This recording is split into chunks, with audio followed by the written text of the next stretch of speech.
Hello, everyone. It's Wednesday night. You know what that means. Time for some Symbaroum, the Witch Hammer part of the Throne of Thorns campaign.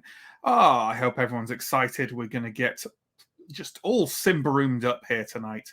It'll be excellent. But before we start bringing on characters and doing recaps and stuff like that, it's time, as everyone knows, for the big old promo info dump. If you check down below, there's a bunch of links. There's links to YouTube and to Twitch. You're watching this on one of those platforms. Why not check out the other? If you want to catch us live, that's on Twitch. If you want to catch just a vast back catalogue of actual play videos, those are all on YouTube. At the moment, we are running 2 weekly streams. Mondays is Vason with the wonderful Monday crew, despite me having just called them filth in chat. They are wonderful. Wonderful human beings, and they're playing that lovely Victorian folk horror run by Johnny on Mondays. Very good it is. Wednesdays is obviously Symbaroum, and we do one-shots monthly as well. The November one-shot, in fact, just happened this past Sunday, where everyone played, and I'm literally every time I need to go check what the title of that was again. It's called For Sherlock Holmes and a Vampire, who is also one of the aforementioned Sherlock Holmes. Was the game that they played. They played 2 cases of that kind of short form improvisational parlor TTRPG thing. And they're on Twitch and they will arrive on YouTube shortly.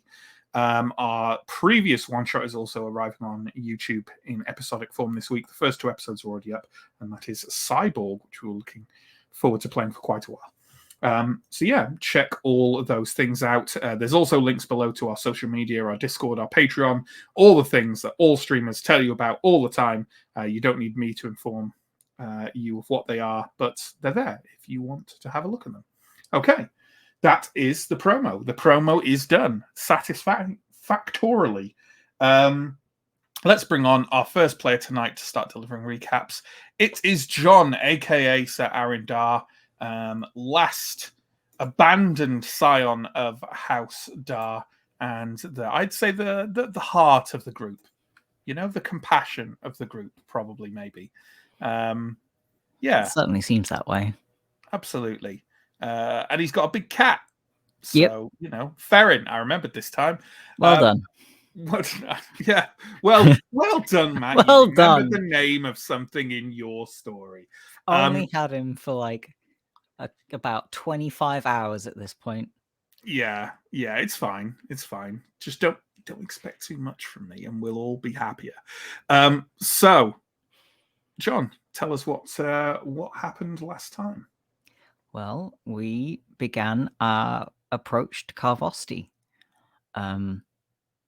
which started with a very long and very steep climb up a big hill onto the plateau that Carvosti is on, which Ganderald slightly struggled with, but still managed to find the breath and energy to give us a bit of a history lesson about, well, how the Sun Temple ended up here. That basically they'd found a random temple with sun symbols in it and went, this is a Church of Prios and it's ours now. It was pretty much it. We approached the front gates. We were basically asked to declare all potentially corrupt items, which we mostly did. And then a witch was invited out to basically check over our contraband. And Ascarai is pretty sure it's a witch that we've already met wearing a different mask. Yeah, Gadramon, that's it. Who barely looked at what we had and just nodded us through. So that was handy. So clearly still somewhat holding favour from the events of Wrath of the Warden, which is good. And after you arrived on the cliff, you had a bit of time to sort of get used to the environs there, over a couple of weeks, in fact. And let's bring on our next player, Stephen, to kind of talk about Carvosti and do a bit of scene setting. Stephen plays Alindra, former novice of the Sun Knights, now turned sort of roving sellsword. I'm trying to think. I'm going to try and come up with a body part for each member of the. If Arendar's the heart of the group, I think Elindra is probably the right fist.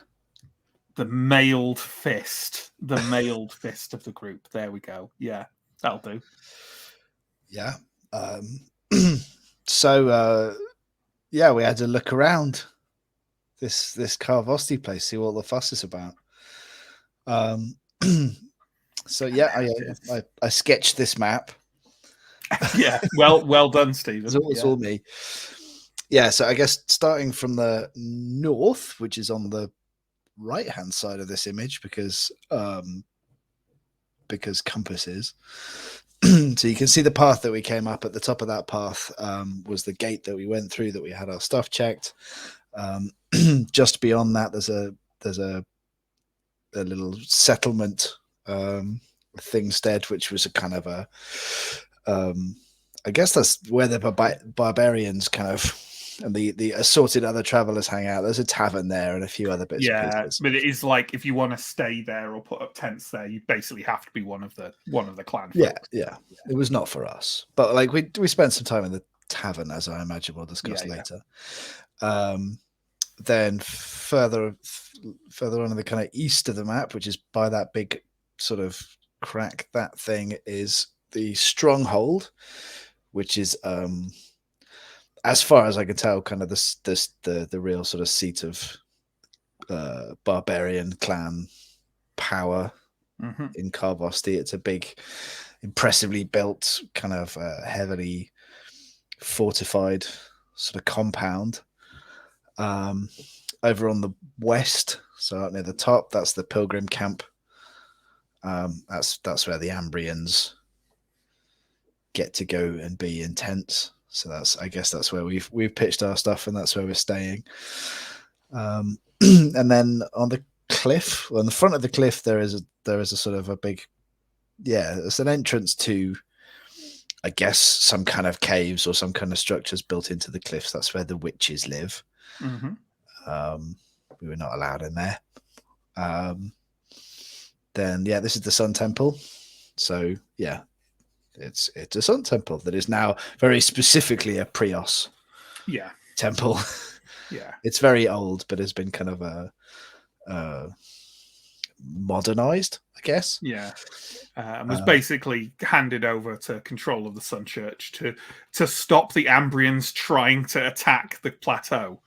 I suppose you just sort of pacify the Ambrians by going, right, have your fucking temple. And then there's a big forest there on the southeast, which we haven't really gone and explored yet. So. No, we haven't really talked about yet, or kind of asked about, or gone to see. But of course, I know a number of my players, and probably the people at home, have probably read the entry on Carvosti in the core rule book, and may be aware that there's definitely some interesting stuff going on there. So, talking of interesting stuff, let's actually bring on someone who I was going to bring on at the beginning and then forgot. Let's bring on Chris, the returning Chris, who couldn't be with us last week, but he's with us now. And Chris plays Steo. Steo is a former infantryman turned city guard turned sellsword, and is the curmudgeonly gland of the group.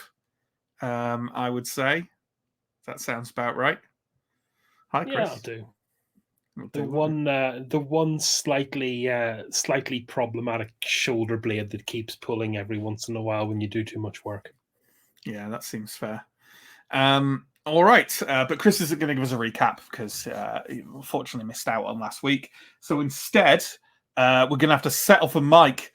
Mike returned to us last week wonderfully and plays Anton the Theurg. Probably, I would say, the brains of the group. I mean, he's got Lawmaster. That's got to count for something, right? Yeah. Book smart is probably how to put it. Yeah.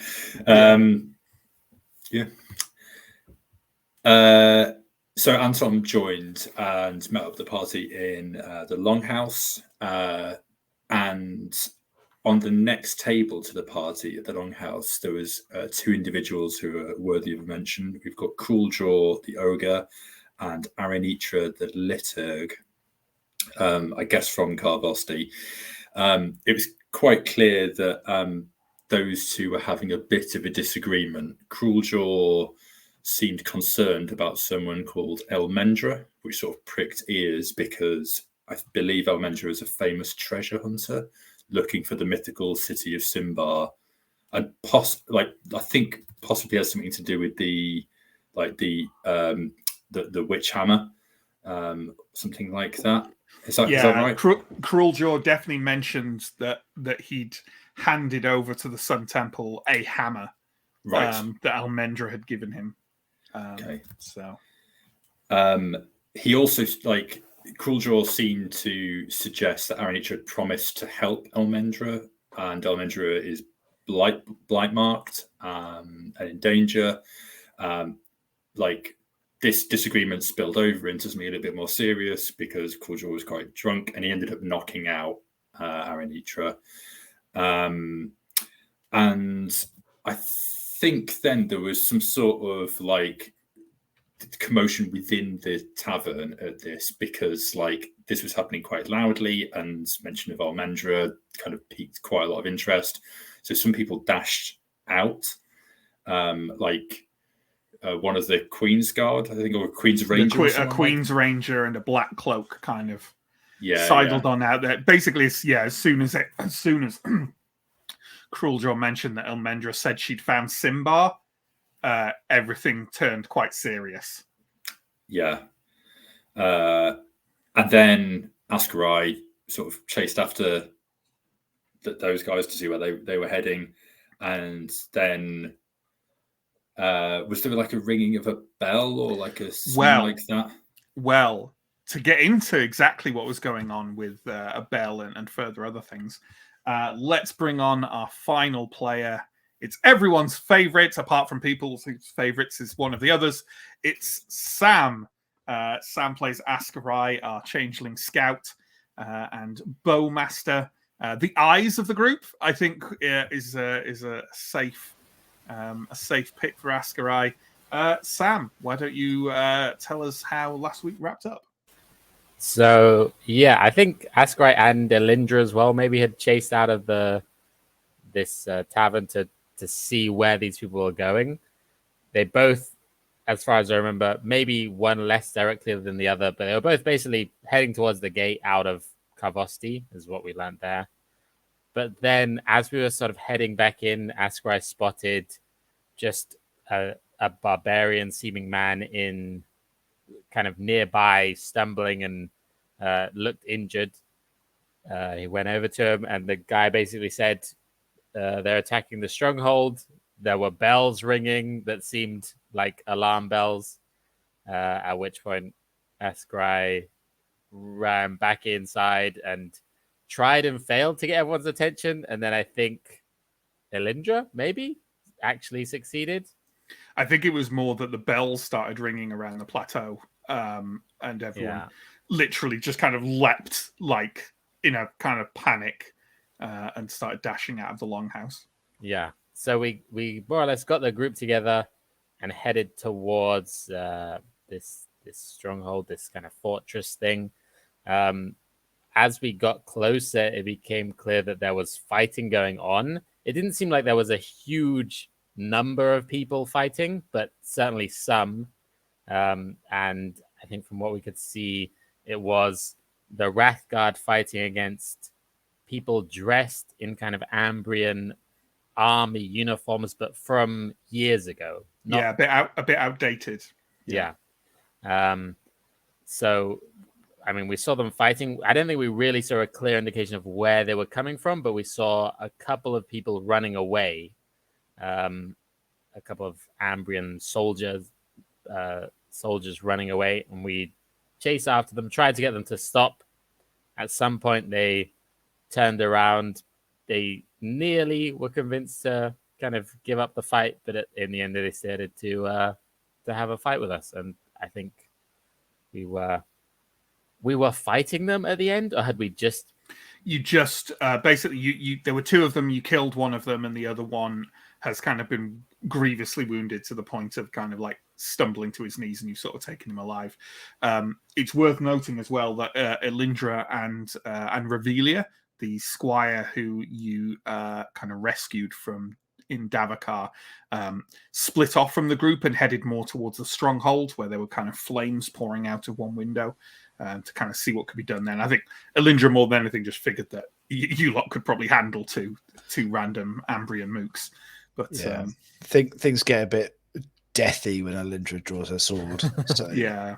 She figured they might want them alive. Also, there was a fire that wanted putting out, and that maybe there was some good Ambrian points to be had in helping out with that. Sure, absolutely. Very true. Yeah, I think that more or less wraps up where we were. So you know what? We will actually pick up with Elindra. So Elindra, obviously, like the others have, I think, am I safe in saying that all the others have dashed off? I think, Chris, we were going to say that Steo was actually asleep in his tent for this point, kind of still on part of that kind of long recovery. And you know what? We'll pick up with you in a second as well. But first, let's go with Elindra. So Arin, Ascarai, and Anton all headed off after these two.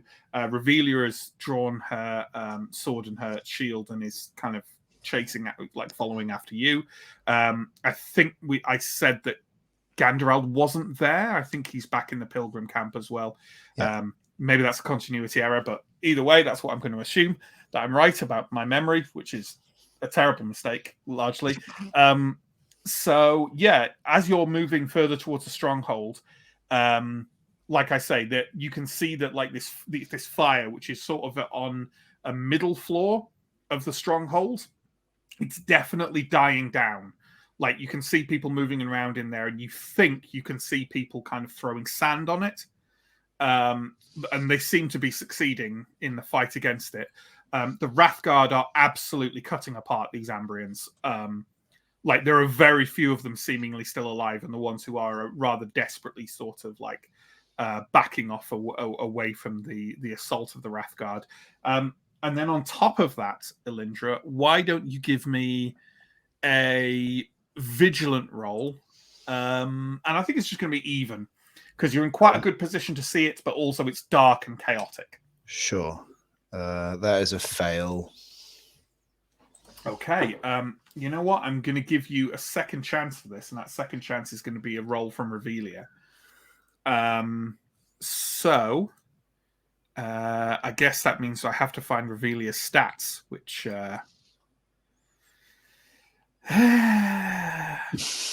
very well prepared. Very well prepared. So, okay, yeah. Can you give me a roll? Ooh, her vigilance is only 7. Well, but hey, it's another chance, right? Give it a go. She gets a 1. There we go.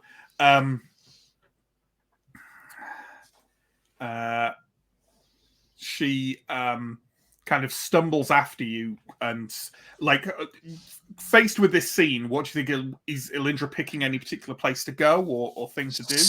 So the first priority is obviously we look Ambrian, but the first priority is not. It's quite obviously not to get involved in the fights and to not do anything that makes it look like we're going to be involved in the fight. Yeah. Basically, don't make ourselves a target. And then we're trying to get to whatever point in the stronghold it looks like we might be able to. Like, I just want to ask if I can help. Really, sure. Well, there are some main doors. There's like 4 Wrathguards standing at them, very keenly looking out at the fights happening, but not making a move to join them, presumably to stop any of the enemies coming in. You could go over to them if you want and see. I will go over and I will sort of stand to one side so as not to block their view of what they're looking at. But sure, absolutely. Ask, can I help with the fire? Is there anything I can do? Well, as you're striding forward to do that, because you're still a little bit of a ways from the stronghold, because obviously it's quite a long run, even over from the thing over from the longhouse over here. You hear Revelia behind you going, Sir Elindra, that window, the window there, underneath the fire. She points, and you can see a figure garbed in dark colors, clambering down a thin, silken line that's coming from the window. Okay. I will be informing the Rothguard of that then. That seems like a useful thing I can do. Sure. I would say, I'm not persuading you not to do it. It will definitely be much faster for you to get there than to get to the Rothguard and then to get there. Does that make sense? Yeah, I was picturing this as like a walled compound, so the only way to get in. It's not really wall. There's like a little low wall around it, but no, it's like the actual stronghold. It just faces out onto the. But I can get to where this figure has come down. Okay, the doors are like, you know what? Let's bring up the image of the stronghold, and obviously it doesn't look exactly like this right now, because it's nighttime and there's a fire. But like you're like over like kind of way behind where this guard is. Okay, like over here. The doors are here, and the flames are coming out of a window like here. Yeah. So, and this is a very large building. So you've got a choice between the time it takes to get over here to the Wrathguard and to tell them, and for the lot of you to go over here, or you could just head straight over here. Like it would definitely be at least a minute's difference. Let's do that then. Yeah, I'll head towards where we saw that figure. And okay, so start running in that direction. Okay, can you give me please a quick roll? Yep, just flat. Yeah, just flat quick roll, please. That is a pass. Needed a 13, I got a 4. You kind of thunder over the darkness-shrouded plateau with Revelia behind you, and you make very good time. You don't get caught up in any of kind of the fights that are happening. No one seems to be paying any particular attention to you because you don't seem to be, going to attack anyone for any reason. And ahead of you, still a little ways off, but you can see them much clearer now. It seems to be a woman shrouded in black who drops to the ground at the foot of the stronghold. Can you give me, please, a discreet roll? Because I'm assuming you don't want to be particularly seen by this person you're running to intercept. I can attempt you a discreet roll, yes. I need a 9. Yeah, it will be modified further, I'm afraid. It will be modified by their vigilant, and also the fact that you running is balanced out by the chaos of the scene. It's -3. -3. Okay, I already rolled the dice, and it was an 8, so that would be a fail. Okay. In that case, the figure, as she drops down onto the ground, sort of whips around, and you see her hand come up.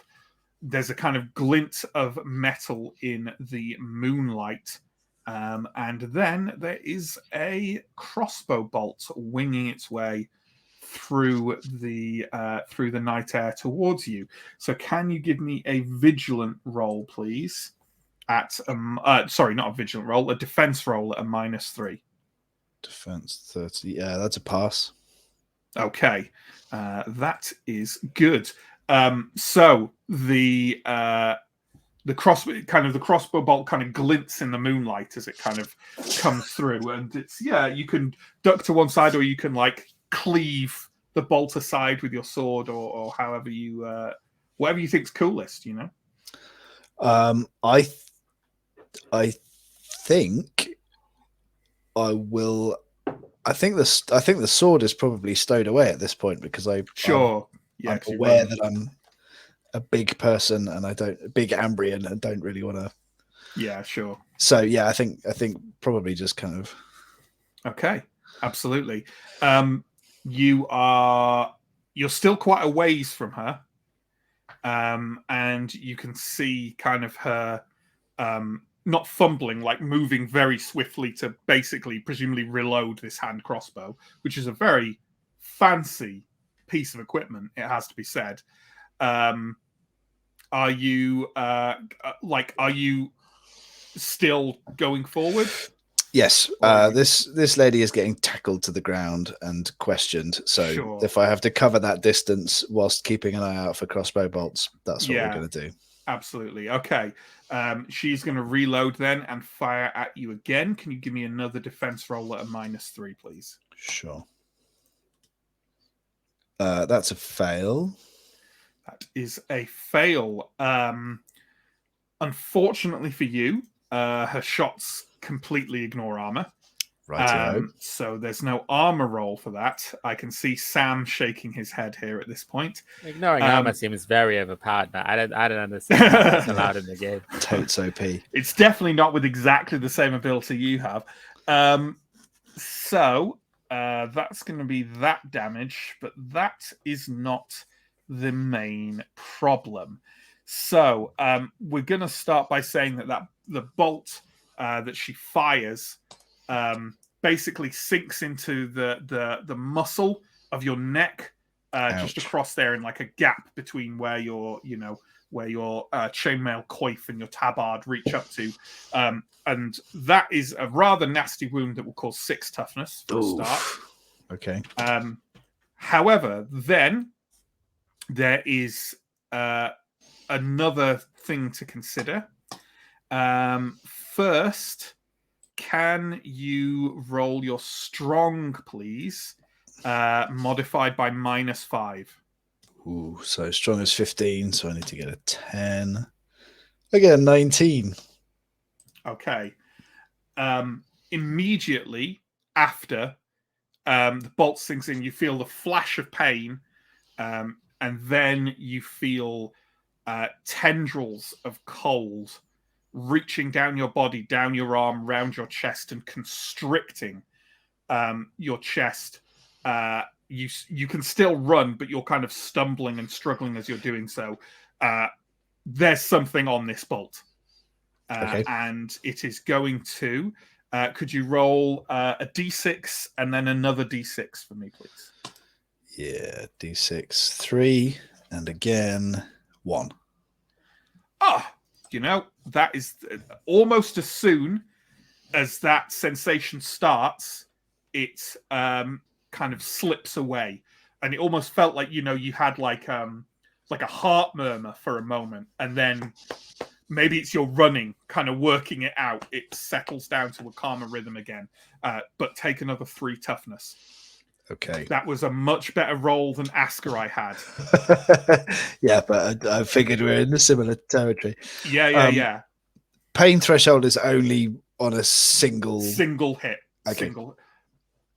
I think so. I think it's a single hit rather than like over the course of a term. Yeah.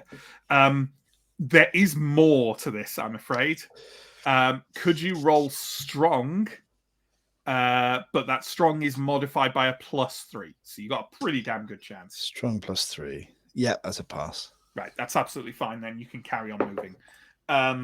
We will now go into... Well, we won't quite go into combat yet because you're not actually engaged with her. But what we need to do now is basically, as soon as you're within range enough to run for her, she is going to run. She's going to sprint off away towards away from the stronghold, towards like off from the right hand side of the stronghold and away, like laterally to you. Okay. So sort of towards the pilgrim camp. Yeah, in that rough direction. Yeah. And away from the Wrathguard, perhaps more importantly. Yeah. So you're just going to straight up have to... Basically, I'd say she's 2 actions ahead of you. Mm-hmm. So you're going to have to catch up with her via competing quick rolls, right? Sure. So let's say first, and I'll say if she gets 2 quick rolls ahead of you, or to a point where I think something else will happen, you've lost her in the night. How does that sound? Yep. So her quick modifier is nothing. So just give me a straight up quick roll. Cool. I need a 13. That's a 6. Okay, so you have gained 1 on her. So you are gaining on her as you're running. And you know what? I see no reason why we shouldn't roll for Revelia in this as well, right? Sure. Yeah, well, it's useful to know if she keeps up. Yeah, exactly. So why don't you roll for Revelia as well? Her quick's actually 13. So... Oh, okay. Same. She does not keep up. Oh, okay. So Revelia is lagging behind. Maybe her cardio can't be great after a couple of years of magical enslavement to an undead lord.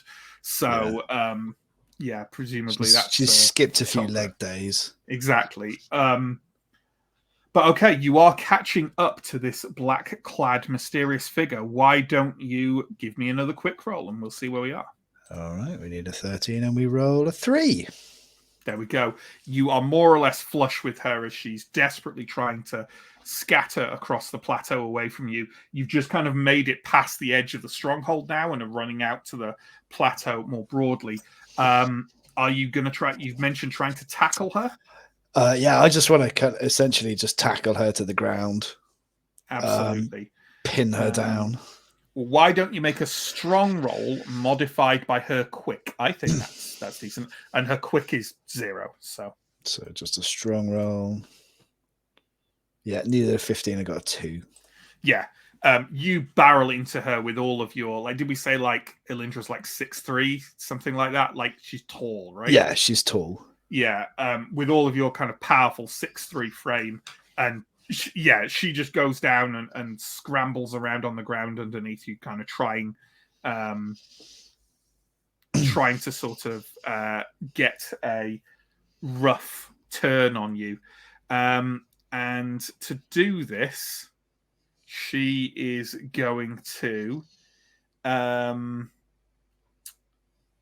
you give me a quick roll, please? Modified by -5. Oof. Okay, so -5, 30. So that's an 8 I need. A 2 I get. So yeah, that's a pass. That's a pass. Okay.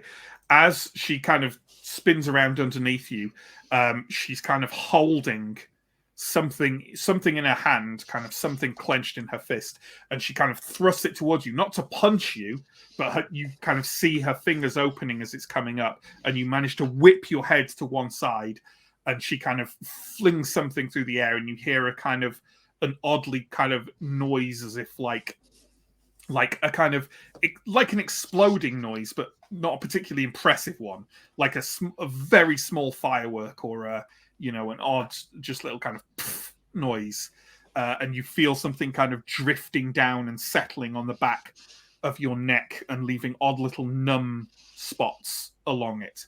But it doesn't seem to have any other negative effect on you. Okay. Like maybe a vial of something. Something, okay. But missed with it. Needed to kind of get it in your face or something, but no.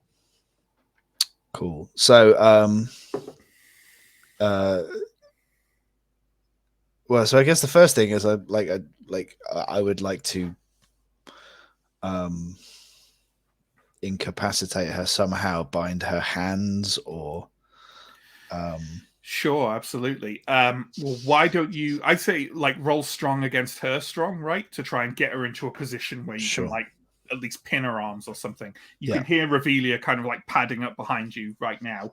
So why don't you roll strong with the +1? That's a fail. Okay, she's wriggling around too much underneath you for you to get a firm grip on her. You hear her kind of, as you're trying to like roll her around, you realize that the reason why you might not be able to get a good grip on her, why she's thrashing so much, is that she seems to be having some sort of fit. And as you finally get a grip on her and kind of roll her over onto her back, you can see that there is an unpleasant looking white foam pouring from her mouth. Right. This is where I'd make a Medicus roll, but I don't have Medicus. Sure. You can make a cunning roll to try and figure out what's happening. She's presumably poisoned herself. I mean, Lindra might not need that cunning roll to figure that out. Especially because she's dead or dying already. Like, she has taken something, presumably, that to ensure her silence. Yeah. Well, I am going to, like, I don't think I can save her, so I'm going to make sure she doesn't get anywhere.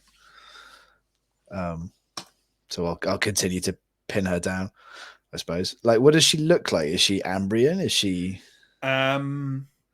Yes, she looks Ambrian. Yeah, her clothing is in an Ambrian style. Okay.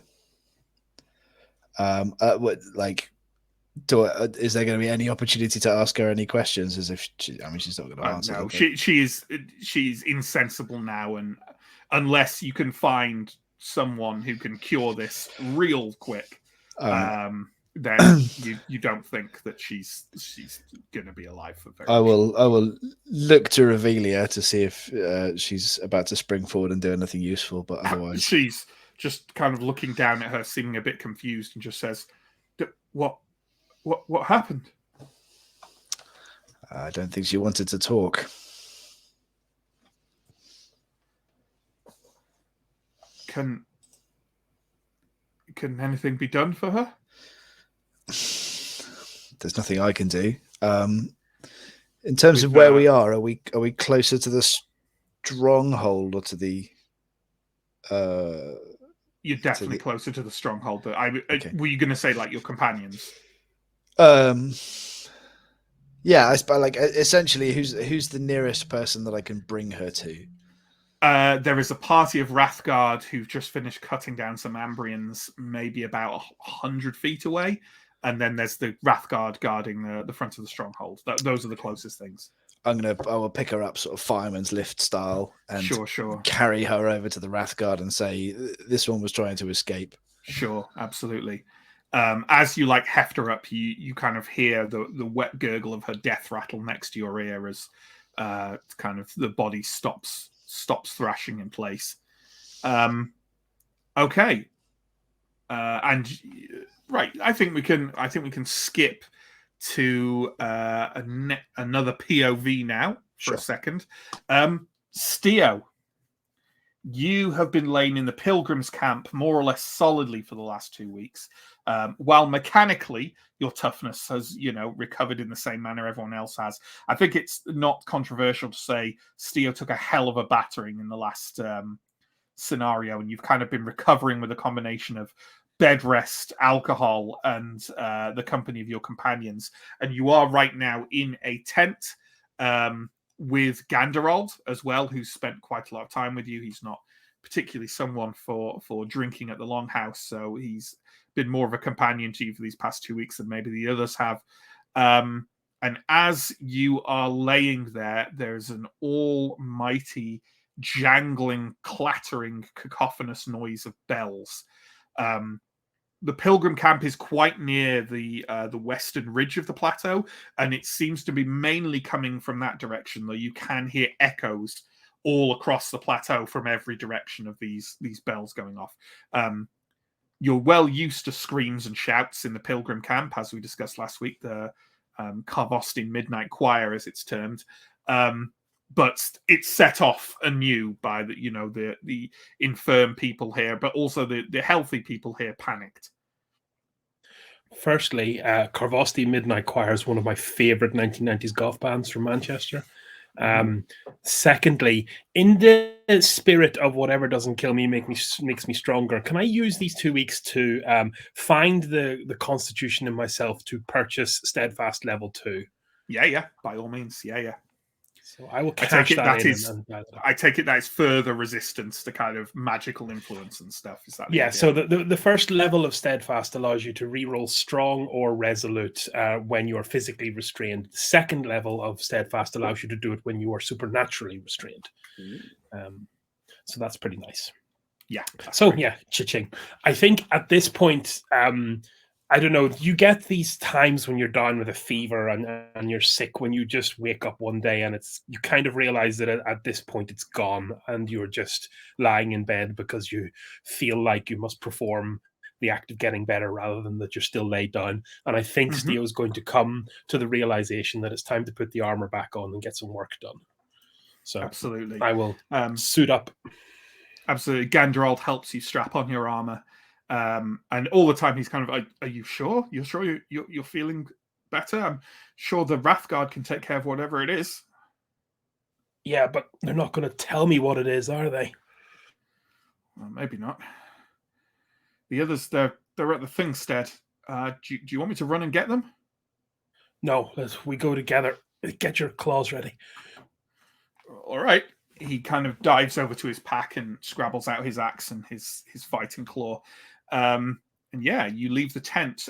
There are many pilgrims and other travelers kind of out of their tents, peering across at the kind of the fire at the stronghold, and you can kind of see distantly in the cast light from this fire, like figures struggling with each other on the plateau. You're definitely not close enough to be able to detect who they are or anything about them. There are a number of people you recognize around. One of them is the sorry, one second. One of them is Edrafin, the kind of self-appointed leader of the pilgrim camp, and then stood kind of nearby him is an individual you have talked with a couple of times, slightly deliriously over the past 2 weeks, who is known as Elisabetta Viara, who seems to be the leader of the Sun Knights here on Karvosti.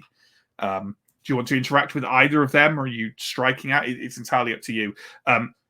Edrafin definitely seems to be encouraging people to stay within the pilgrim camp as he's talking to various people, but no one's going to give you an order. Yeah, I think. Well, I'll kind of talk to Gandral. It's like it's going to be too dark to do anything useful out in the field. It's going to be difficult to find the lads either. So what? See if we can stay here and guard the camp. I don't think the camp needs all that much guarding. Whatever happens, look, if they were beelining for the camp, they'd be here by now. This attack was against one of the more important structures. Let's see. Let's do a bit of diplomacy, shall we? I'll head over to the noble lady Viara, the Viara. Mm-hmm. Absolutely, and this is the first time we've interacted with Elisabetta, and she has art. This is Elisabetta Viara. She seems quite stern and serious, but also seems to spend a lot of time talking with travelers at the pilgrim camp. I'm going to go so far as to say that all of you have probably had some interaction with her at some point. How much you've had, she's just kind of casual conversation about your travels and what's going on in Ambria at this point in time. Like I say, she comes across quite calm and serious, but genuinely interested in people going through the camp. I suppose how much you'll have talked to her is determined individually by A, how much you'd want to randomly just talk to someone in the pilgrim camp, and B, how much you'd want to talk to a high-ranking Sun Knight, which is more for some of you than others. I'm looking at you, Alindra. So yeah, but it's up to you. But you can absolutely stride over to you. I take it you've got your spear kind of out and ready. Yep. I think I'll kind of approach with Ganderald in tow and kind of Elizabeth. It is. Can you tell us what's going on as best you know? We're good fighters. It's better to let us know than to keep us in the dark. She stands at like the very edge of the pilgrims' camp, sort of backlit by the flame, and kind of slowly turns to you as you say these words and say, "Oh, the wounded sergeant, novice. Sorry, adept. She should call him, not novice. I am not entirely sure." Some pilgrims returning to camp said that the Wrathguard was struggling with people who looked Ambrian. It is probably best to not get involved, lest we be think part of the conspiracy. Oh, first time I've stood up in half a week and it's already politics. Apologies. Matters are tense on the plateau. Best they not get tenser. I cannot give you an order, Sergeant, but if you wish to help me guard these loyal pilgrims, these children of Prios, then we can at least ensure their safety. I'll do more good here than I will ferreting around the pitch black plateau. Gandral, let's stay here. There's no point in going out there. It's run into the wrong person. We'll end up dead. Ganderald nods and says, "Do we want a little more light?" You have something in mind? He reaches into his ever-present pack and combines kind of a white paste with some sprinkled yellow powder and applies it to a torch she brings from a nearby kind of campfire, and the torch sort of flares up very brightly and casts light a good 20 or 30 feet around the pilgrim camp. And it's a lot, you still can't see any of the struggles going on out there, but it's definitely a lot easier to see anything in the rough proximity of the pilgrim camp. That is a fantastic start. Yes, I got the powder from one of the traders at the Thingstead. Otherwise, we could have used it, well, where we were. So we just stay here? Well, we patrol, Ganderald. Whatever's going on, if there are people out there dressed as Ambrians, they were probably staying at this camp, which means maybe they have a chain of command here. Maybe cast a little furtive glance back at the Death Knight lady. She kind of nods and says, "Very well. Yeah, I will take your torch then, Adept. And you two can inquire around the camp to your heart's desire." Yeah. So I think the plan is to just kind of keep a close eye on the comings and goings from the camp to try and see if we can spot anyone trying to make a quiet return or a hasty departure from it. Absolutely. Why don't you then, as you're strolling around the camp, why don't you give me a vigilant roll? So this determines my elderly, actually, because it's clearly a new day. So I've got to hit 9 or less. Oh, 9. Great. Lovely. So you've clearly come to kind of much fresher and more alert than you have been. And as you're wandering around the camp, you see a lot of people who look worried, panicked, anxious, scared. You don't see anyone who appears to be kind of conspiring or planning. The closest is, is Edrifin, but not that just that he's trying to coordinate people to like stay calm and stay in the camp. Obviously, you see, Elisabetta is on the very edge of it, kind of looking around. And as you are strolling around kind of the north part of the camp, which is quite away from where Elisabetta is, you do see someone stumble out of the darkness at the edge of the light cast by Ganderald's concoction. Can you give me a vigilant roll, please, at +5? It's in good light, and you are a very good person to be able to spot this. You're on mute, by the way. Well, that was an 8, which is a success. Yeah. The man stumbling out of the darkness is someone probably only a few years younger than yourself, so, getting on a little bit. He is wearing a sorely outdated Ambrian soldier's uniform. It's a good 10 years or so out of date. He stumbles a few steps into the light and then collapses onto the ground with a huge racking kind of a combination of a cough and a sob. And you can see dark fluid soaking the ground around him. Okay, I'll go and medicus the heck out of him if I can kind of get him into a recovery position to have some words with him. Give it a go. Well, you kind of roll him over and you can see he's taken a horribly grievous wound to his shoulder that, like, literally he's taken some kind of blow that's cut through his shoulder and into a lung. Like, it's real bad. So why don't you give me a cunning roll at -5? 6 or less. Absolutely not.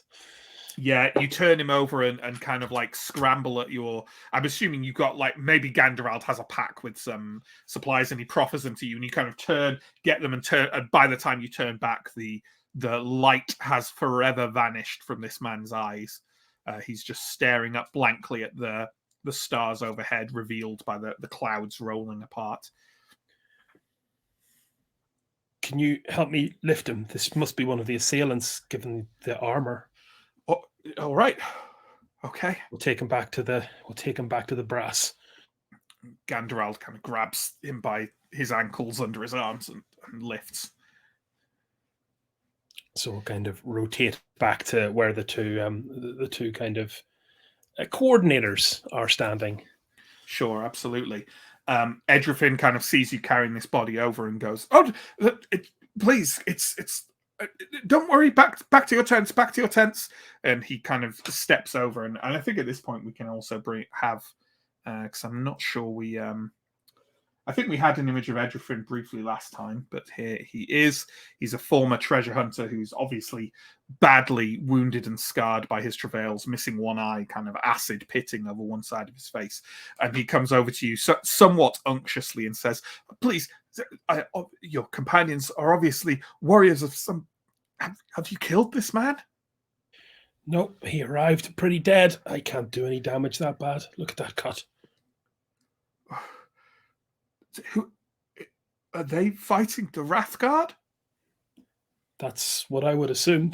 There was a rumor that there were outmoded Ambrian army people making the attack. So this would match that description, would it not? Do you recognize him? He came to the camp 5 days ago. He has been here. Not used to seeing people cut down in Karvosti. They mostly just go missing. If you'll excuse my language, unless the Queen has lost her senses, I think this is a case of stolen valor rather than a coordinated assault by the Ambrian army. Viara has kind of walked slowly over next to you and kind of like rolls the body to one side a little bit with her foot to get a better look and says, "Sorely out of date."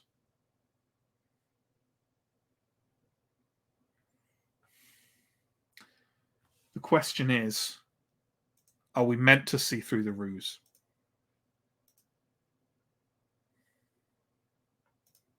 That's a bit above my pay grade.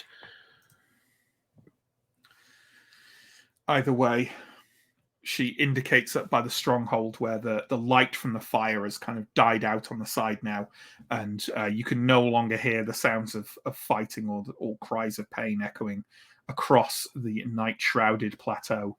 And with that, I'm going to need to ask Arin, Askarine, and Tom, kind of, what have you done with the man you took captive?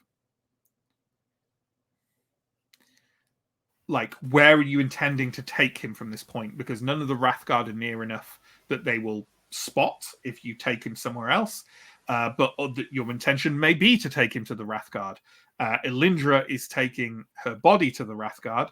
So I just want to coordinate in a way that works for everyone's intentions.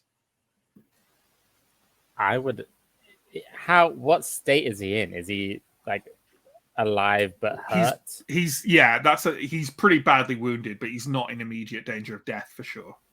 I would have thought that Askrai's kind of initial thought would be to question him where we have him. Sure. Yeah. Well, let's pick up with that then. And I'd say as you're doing this, that this is like sort of alongside the point where Steo is, where the fire is dying out, the sounds of fighting are dying down. So this man's kind of on one knee, kind of hunched over. I believe I said he's a man who's got like a huge sort of dent in his head from some horrible, grievous war wound in the past. And he's just muttering invective and insults and complicated Ambrian swear words against you, sort of half under his breath, coming out with some very colourful language for any Ambrian who would step in to defend any of the barbarians. What are you doing here? Who are you working for? Fuck you, elf.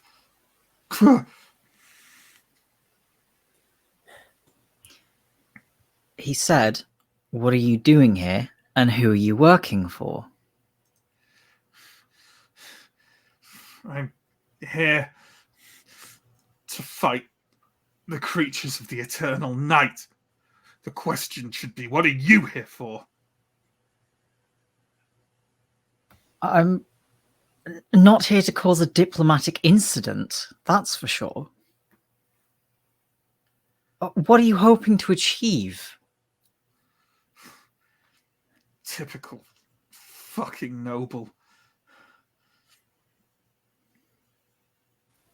He doesn't seem of a particular mind to talk to any of you unless one of you kind of can come up with some persuasive reason / roll to, you know. Okay. Anton will steer. Anton's going to sort of kneel down next to him and say, look, we're going to need some answers from you, and you can either tell them to us right now, or we can hand you over to the Wrathguard and they will get the answers from you. And I suspect that they will be less kind than we will. Yeah. Can you give me a persuasive roll, please, Mike, at a -3? I make it. You did a 7 roll to 5. Hey, excellent. The man kind of turns towards you, and you'd see him getting ready to kind of swear at you as well, and then he registers like the symbol of Prios hung around your neck, and says, "What you? If I tell you, you won't give me to them?" I didn't say that we wouldn't give them to you. I just indicated that if you have already told us what we need to know, then we can tell the Wrathguard and they won't have to use horrible ways to extract that information from you. So, what? A last confession?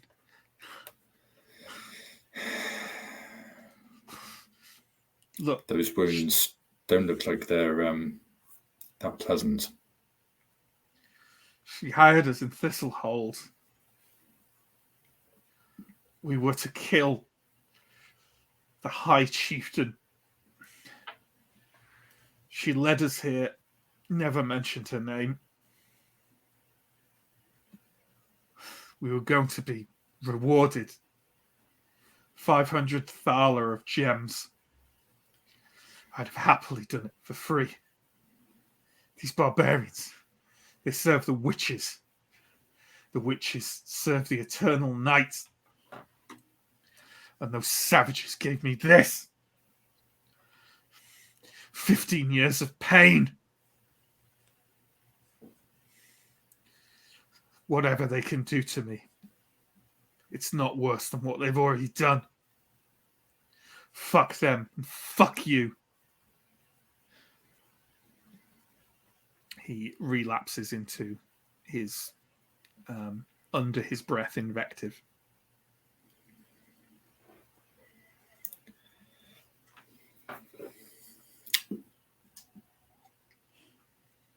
Does that mean like that he is giving no indication that he will respond to further questioning? Correct. That means he's delivered his NPC dialogue, and yeah. And that spamming A will just repeat the last dialogue. We'll just line repeat over the again. very last line. Yeah. Yeah.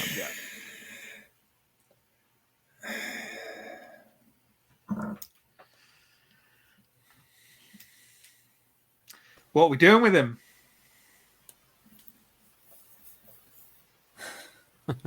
It'd be a shame to break our word and not give him to the Wrathguard. I mean,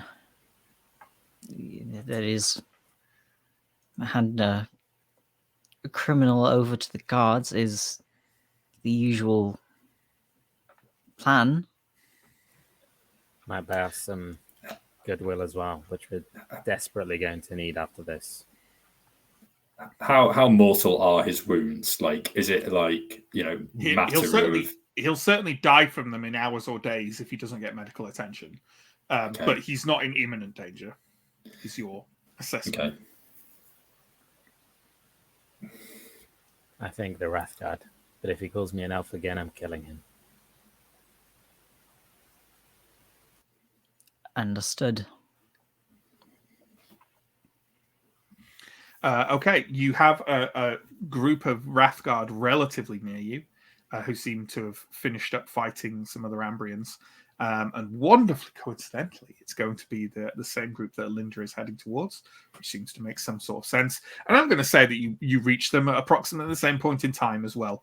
And these are, I believe we described them last time, the Wrathguard don't have a uniform as such, but all of the armor they wear is kind of soaked through with what may or may not be red dye. A solution or paint of some kind that gives the impression, especially now when the only light is kind of coming from distant windows of the stronghold and the stars, that they are kind of coated head to toe in slick blood.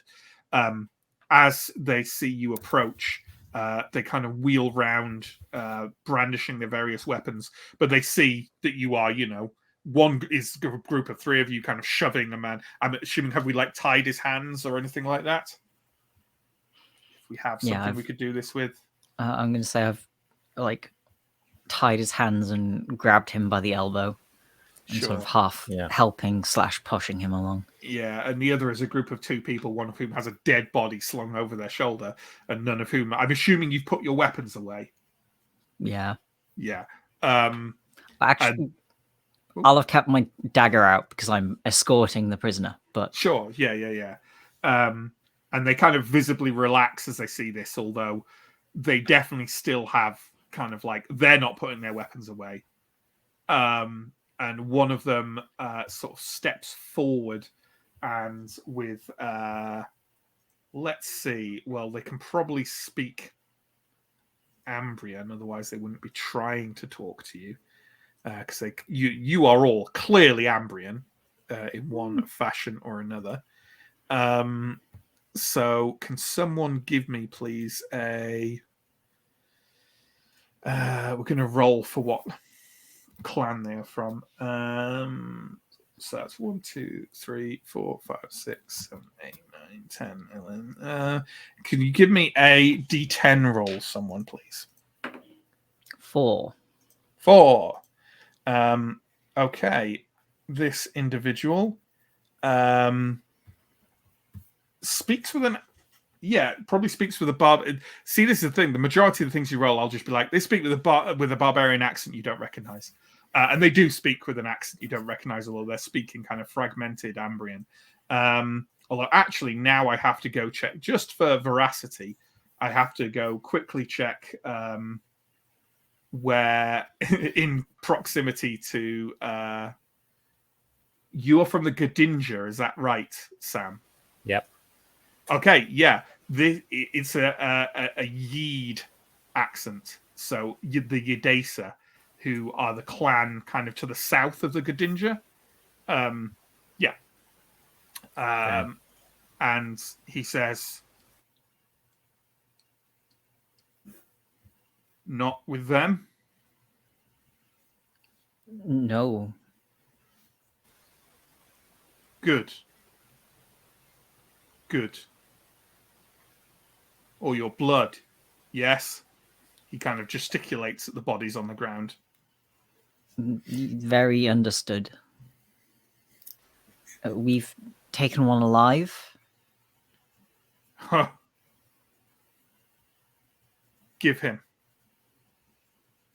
For questioning?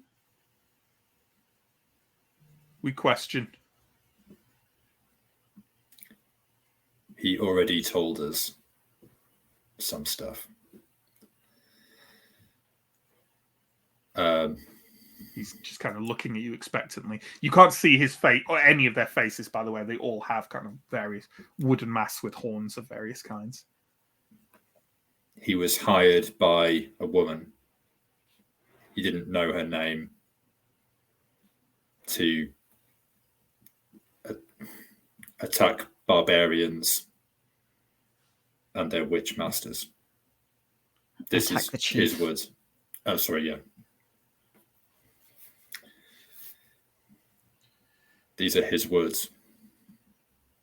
He kind of reaches out and grabs the man and kind of very roughly drags him over to the point where his legs kind of give out underneath him and he slams his knees to the ground with a cry of pain and kind of shakes him slightly and says, "Kill Tharaban." He failed. He topples him over to one side and kind of like just puts a foot at the base of the guy's spine, and presses down, and he's just kind of like writhing there, grunting, trying not to kind of express much more pain than that. He looks over at Alindra. I'll put the body down. Say this one escaped from the stronghold. Sort of point towards the window. From there, she killed herself. Killed Poison. herself. Poison. He turns and says something in a language you don't understand, and one of the other Wrathguards says something in return, and then turns to you and says, "Poison." Yes. Foaming at the mouth. And also this, but like point at the crossbow bolt, which I assume is still embedded in my neck. Sure, yeah. Poison. He turns and says another word back to the original Wrathguard, who nods. All you safe for now. Back to Sun Camp.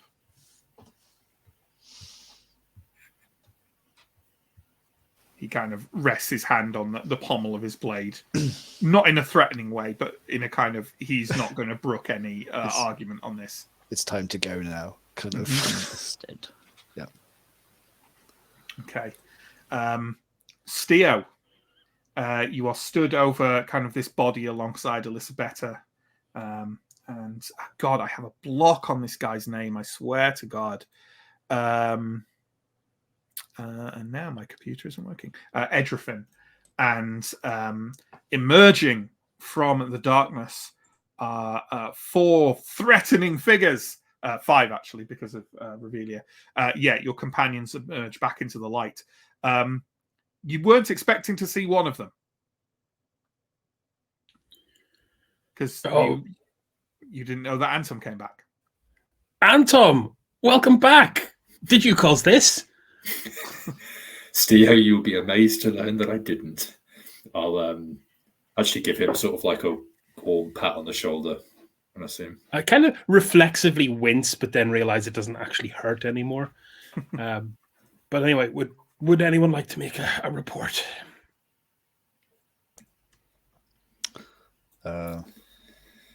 Ambrians attacking the stronghold. I caught one, but she killed herself. Most of them in very old soldiers' uniform. Most of The them. Sun Guard there suspects it might be a false flag. That they were a distraction. Possible, but the one we spoke to certainly had an axe to grind with the barbarians. What did he say? Some not particularly coherent things, that he was here to what was it, fight the darkness, the eternal night. The eternal night. It's, to be fair, it's quite a common term for the enemies of Prios. Broadly. Got it. Just what we need is more zealots causing trouble. But he was a true believer in his cause as well, although he did say that he was being paid or was promised payments for this task. The uniforms. I mean, they might belong to these people, but it seems clearly somebody is trying to stoke some problems between the barbarians and the Ambrians. Or cause a distraction. Can I check a thing real quick, Matt? You say that the creatures, the beings of the eternal night, is that you said that was a general term for enemies of Prios, right? Yeah, like people who serve the eternal night might be heretics, or the Dark Lords would have been referred to as that. So cool. Kind of blightish creatures from the forest, like that, any, you know. That specific phrase had come up in some of the discussions that I'd had about the Knights of the Dying Sun. So I wondered if it was like a specific thing or if it's just a general. No, it is a general term. Some but baddies. certainly the works you read by the Knights of the Dying Sun, this Templar faction, definitely said that basically servants of the Eternal Night are the ones who killed Prios. And therefore revenge must be sought against them. But it is definitely a general term that would be used. Like priests, theurgs would use it as well if they were kind of fire and brimstone type creatures. Just common, faithful people. And yeah.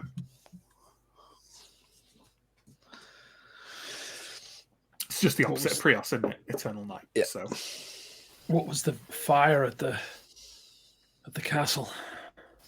I assume it was part of the attack. But we didn't really get close enough to find out anymore. Just an attempt to kill the chieftain. Sounds like they didn't succeed, but maybe they tried to burn him alive, or just as a way of getting in. Viara, who's been kind of stood near the group silently listening for ever since you arrived back, just says, I again cannot give any orders, but I suggest that everyone stays within the bounds of the pilgrim camp tonight. They will have questions. Did you say the fighting had ended? I think so. Seemed like it. Then I will go tend to the temple. Excuse me. She turns and walks towards the kind of huge, I think I described that up the cliff face towards the Sun Temple. The bridge up there is essentially just two huge pine trunks that have been lent, and you have to kind of like half scramble your way up to the top, and she walks off in that direction. Following her is my suspicious gaze.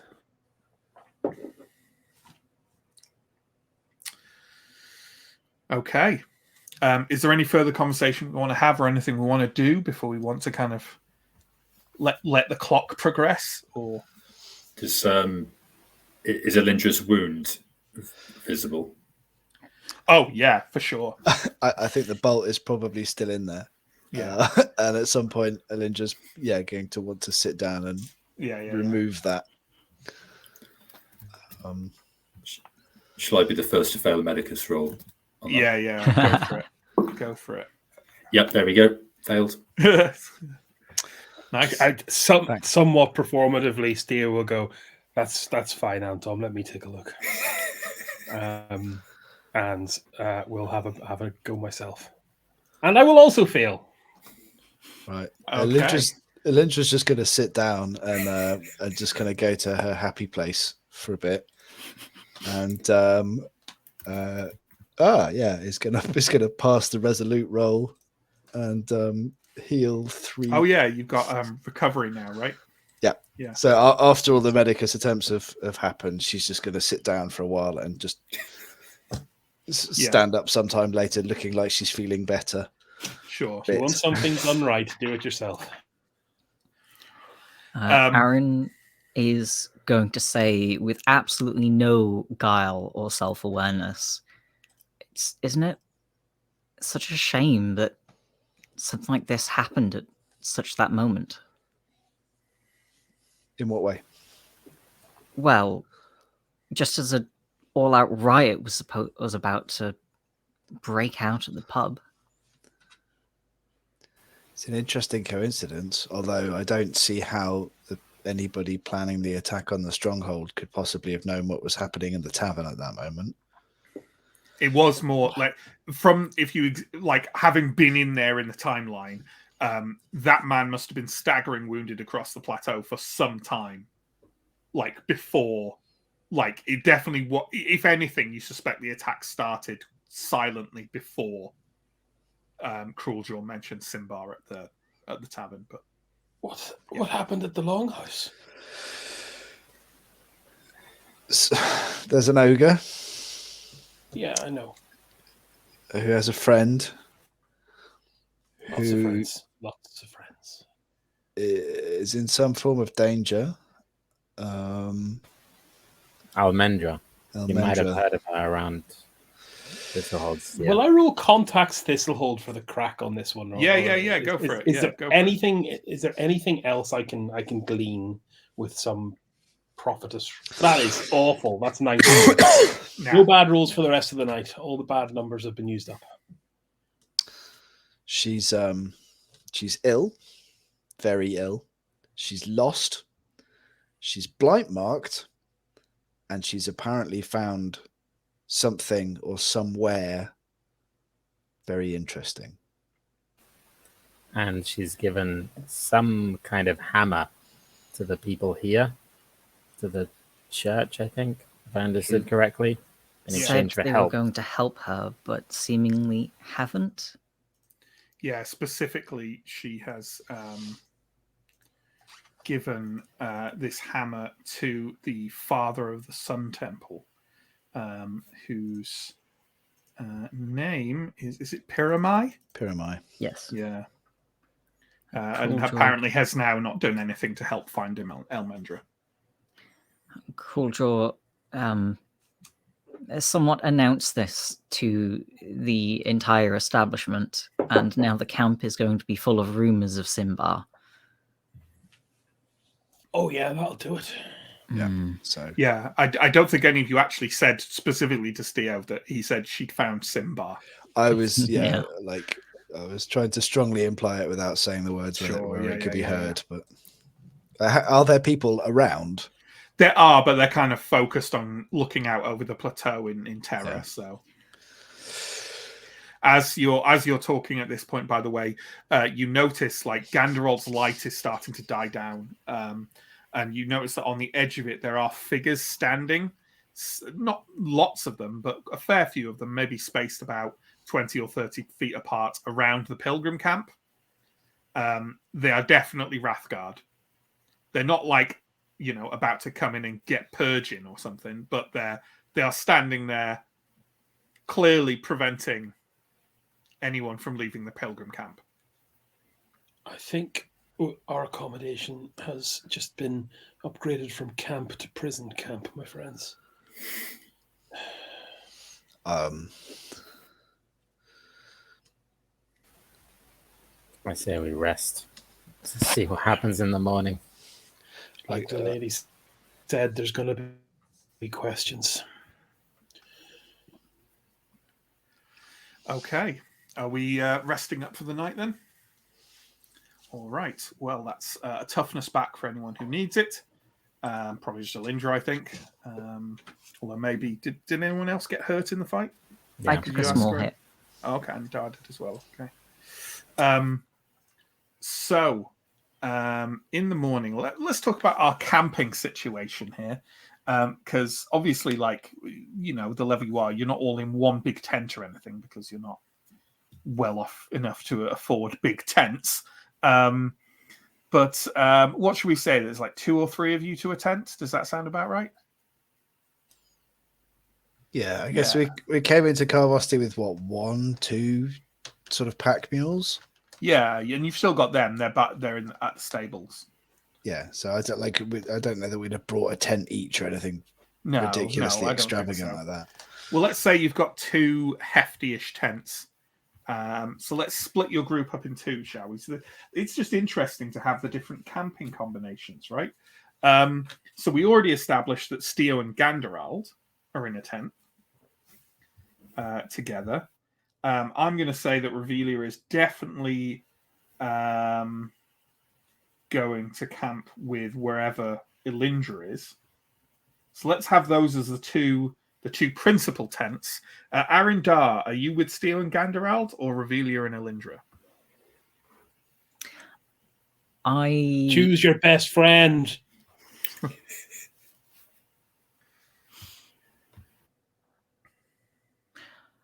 I think perhaps Alindra and Revelia, I think.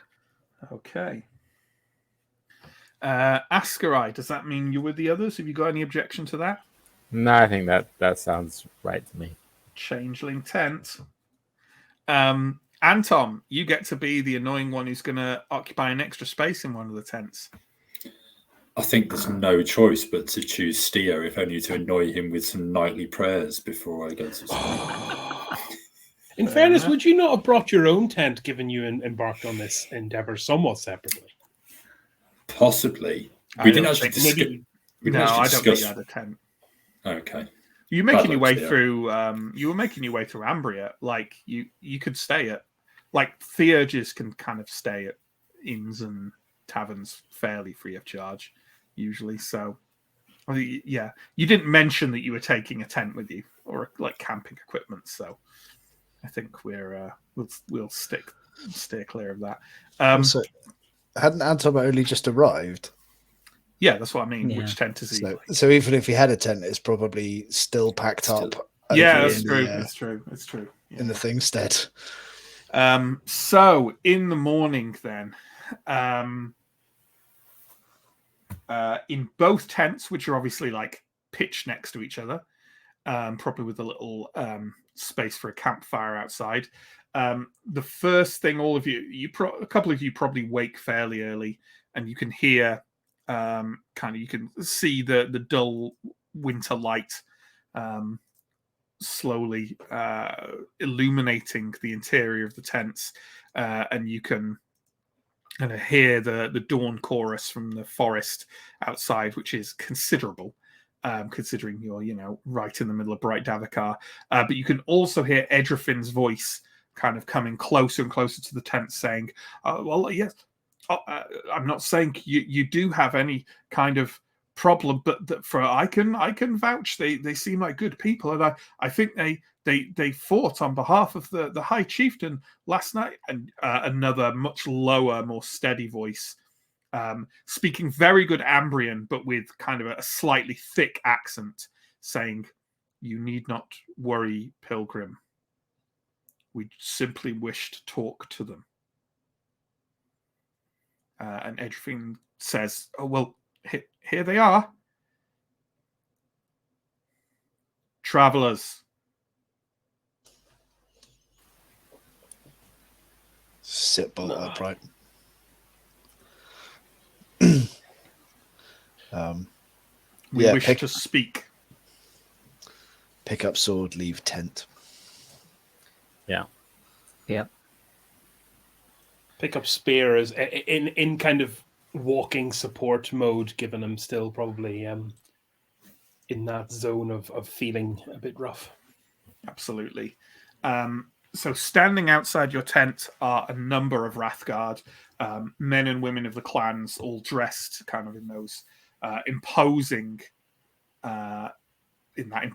armor. They're all masked apart from one of them, and one of them, a kind of tall, rangy individual, there is kind of recognizable to you as the individual you all spoke to last night, who has a kind of wooden mask with big protruding, swooping horns coming from it. In the center of the group is an individual, a good head or so shorter than the others, but very, very stocky, a real kind of bulldog of a man in his maybe early middle years. Unusually for a barbarian, he has a shaved head and face, and he has a kind of like, certainly a kind of pugnacious look to him, although his expression doesn't kind of give over any sense of that he's angry at you or has any problem with you in any way. He waits for everyone to emerge. I take it everyone is coming out. No one's kind of coming out like kind of brandishing weapons or anything like that. I assume we're not being that foolish. Brandishing, definitely holding. Definitely carrying, sure, yeah. His gaze kind of wanders over the 7 of you for a second and then nods. We will go talk more privacy. We will walk to the center of the plateau. I will not take your weapons, but do know they would do you no good if you did try anything. Understood. I think we're enemies yet, but let's have a chat. He turns and the other Wrathguard kind of fall in around you, and he kind of strides away, walking towards kind of a point roughly between, the Thingstead and the Pilgrim camp and the stronghold, where there's no one nearby. You know, you can see people walking around, but they've all got a fair bit of distance from you. And this takes, about maybe 5 minutes or so to walk over to here, and he stops and kind of turns around. The Wrathguard kind of stand out a bit back from you, so they are kind of surrounding you, but they're definitely taking, using some distance. I am the first guard, Farvan. My companions tell me you killed some of the attackers and brought one in alive. Yes.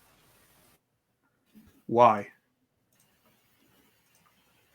Why kill your countrymen? I tried to capture one. She killed herself. We have no quarrel with the people in Karvosti. I wanted to see the disruption dealt with. They were...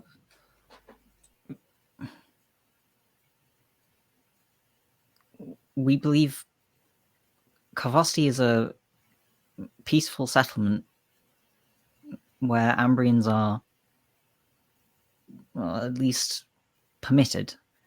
To see someone carrying out violence against our hosts is a criminal act.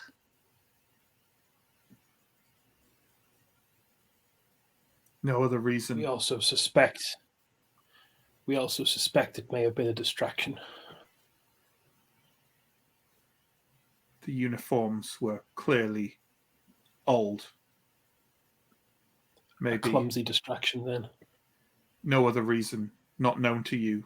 No enemies. No travel with you. They did not travel with us.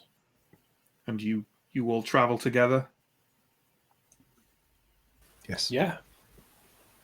You are language. Company? Band? Yes.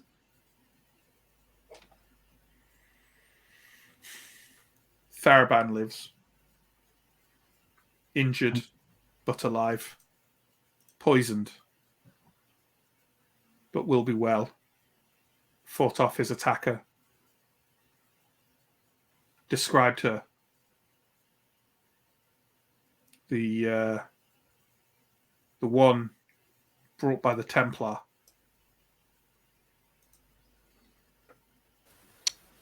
I saw her escaping. They came as merchants, fortune hunters. Small groups scattered over the last week. But you know nothing of this? Nothing. Only they were hired in Thistlehold, maybe by this woman.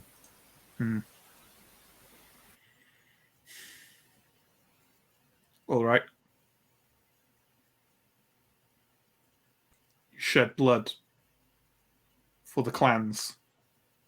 We will not forget. You are free. It will not have been the first time, but it is the first time on the plateau.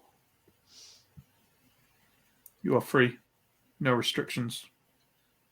Thank you. Except the ones you had before. Is there anyone at the camps we should speak to? The Sun Knight.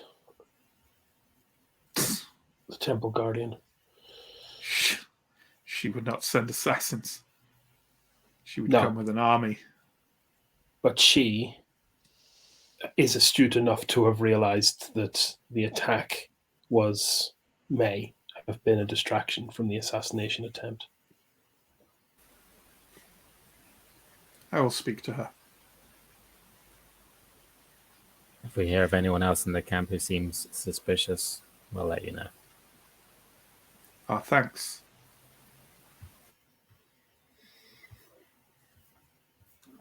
May your sun shine on you.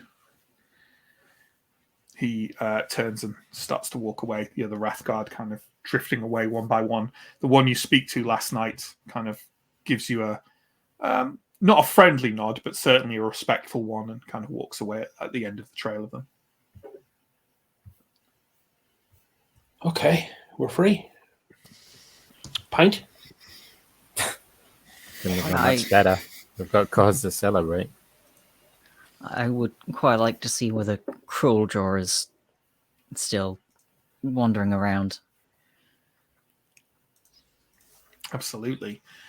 So are we heading over to the Thingstead and going to the Longhouse? And I'm Getting a going drink. to swing back to the pilgrims camp and actually like put on my armor for the day because I don't imagine that I slept in it. But sure. but yes, I will join them at the Longhouse. Cool. You all arrive at the Longhouse. The fire is burning again. The door is open. There aren't as many people in here as there were last night, for sure. Kind of a scattering of individuals. A few of them seem quite new and seem to kind of be gossiping about basically like the situation they may or may not have walked into. And in fact, as we're kind of walking, I'm assuming, being as we're kind of keeping an ear out for things, right? Because we're kind of on alert, that it may not be untoward to ask people if they want to try and overhear anything with a vigilant roll. That's voluntary. It's up to you if you think you're just like, oh my god, I need a drink. I'll be listening out. Sure. Well, anyone who wants to, just give me a good old thumbs up if you make a vigilant roll. So we got Alindra, Askarai. That looks like maybe it for now. But yeah, Alindra and Askarai, as you're walking through the Longhouse, you overhear kind of an Ambrian merchant who's kind of sat at a table near the door with a bunch of kind of hangers on with them, guards, presumably. Also looks like maybe like their daughter is with them as well. And he's just basically saying, I'm telling you, something is about to happen. There's just trouble, all right? Trouble here, trouble maybe back in Thistlehold. Before our caravan left, I tell you, I went to meet someone outside the walls. There were soldiers on the fields west of the city, raising tents and pavilions. Large tents. And now we come here and there's some kind of attack. It can't be a coincidence.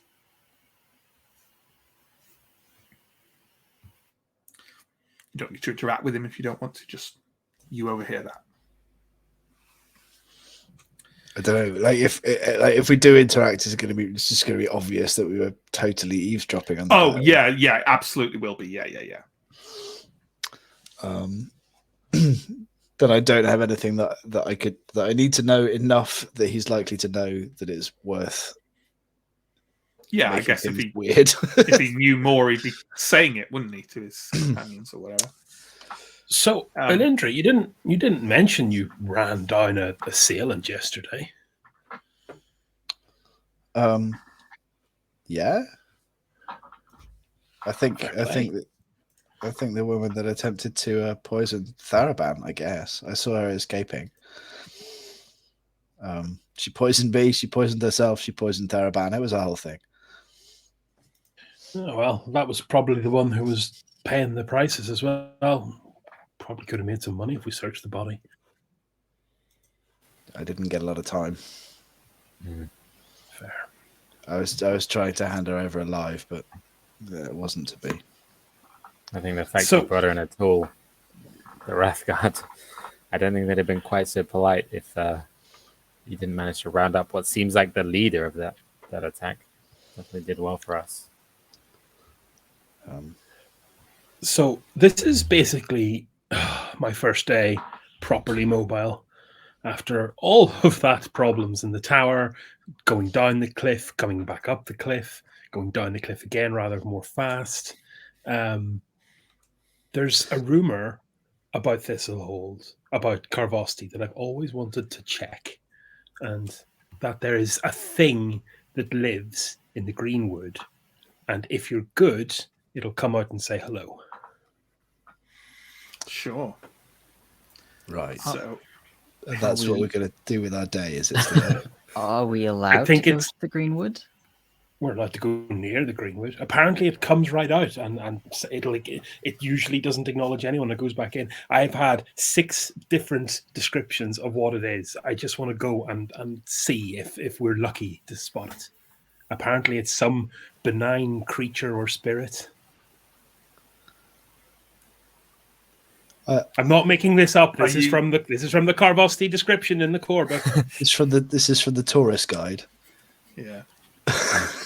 As you are talking about this, the door to the longhouse opens, and the slightly sheepish-looking figure of Cruel Jaw shuffles into the tavern and up to the counter where Teresma, the hostess, who you've all kind of interacted with a few times, apart from Anton probably, kind of gives him a sort of long, slightly wary stare and says, "Are you sure?"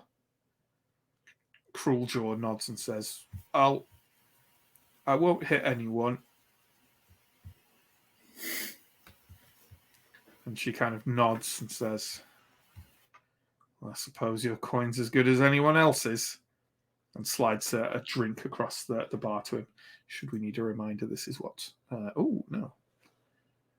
Oh, you can see my taskbar.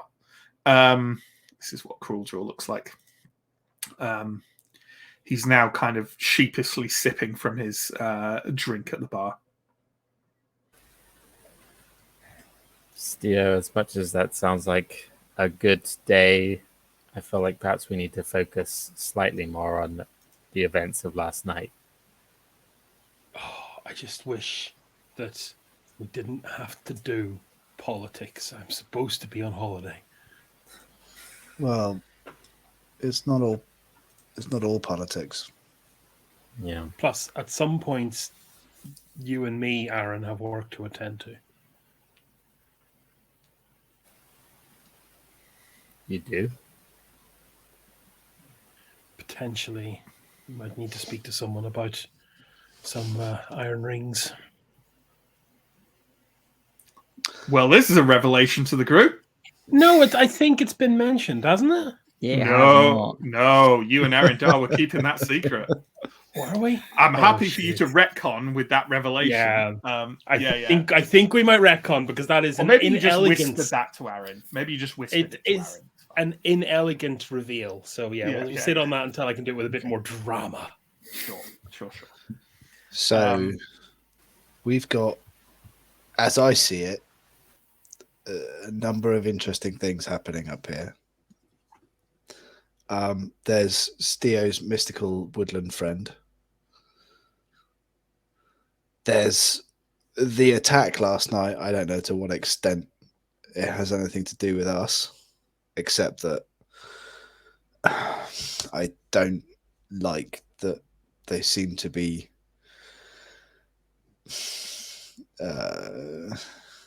religiously motivated. Trouble at the church. And then we have our friend up at the bar there, and his friend Almendra, and where Almendra is, and what Almendra knows. Almendra? Would you look for her? This ogre's got some pretty good hearing. To be fair to him, he has got very big ears. He does. I clearly failed my accounting for his big ears roll. I can actually just fail your discreet roll if you want. Just Sure. Do you want me? Do you want to? I got a 1. I was supposed to fail that just to carry on. No, it's fine. It's fine. I don't like. I was working towards perhaps going and speaking to him anyway. Sure. You know what? It is up to you. If you did want to keep that quiet, then no, it's I'll fine. Further retcon the Cruel Jaw. It's fine. We could maybe help you find your friend.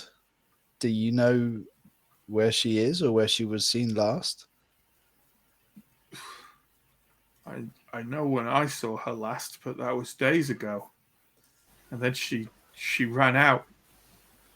And I went to Pyramai and Was she here don't on know. Carvosti? Yes. I She. think she'd. You made it sound like she was unwell. She was ill. In a way that might have made her not welcome in Carvosti? Maybe blighted. But she'll fight it off. I know she will. But she needs help. Did she say where she was going? She said where she'd found. We heard. She may have spoken to others. I don't want to get them into trouble with the church. But who might they be? If we're going to find Almendra, we need all the information that you have. It's a large forest.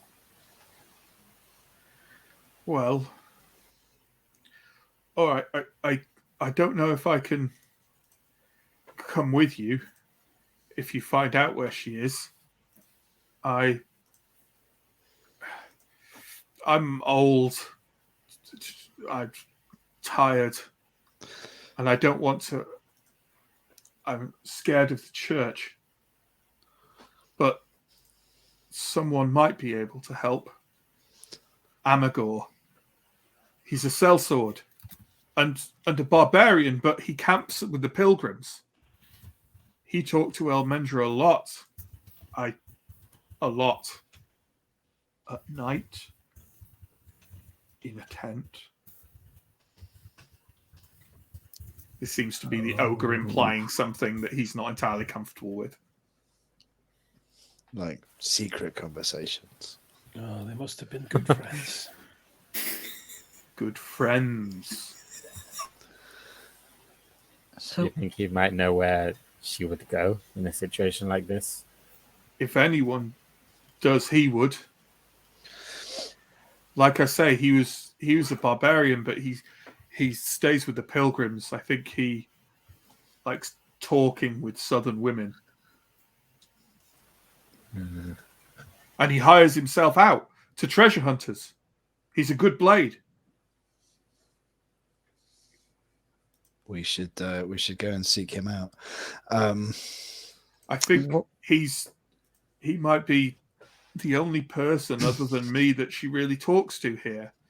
At this, Teresma kind of gives a kind of noise, and then glances over and glances away and carries on washing a mug. She seems to be disagreeing with Crueljaw.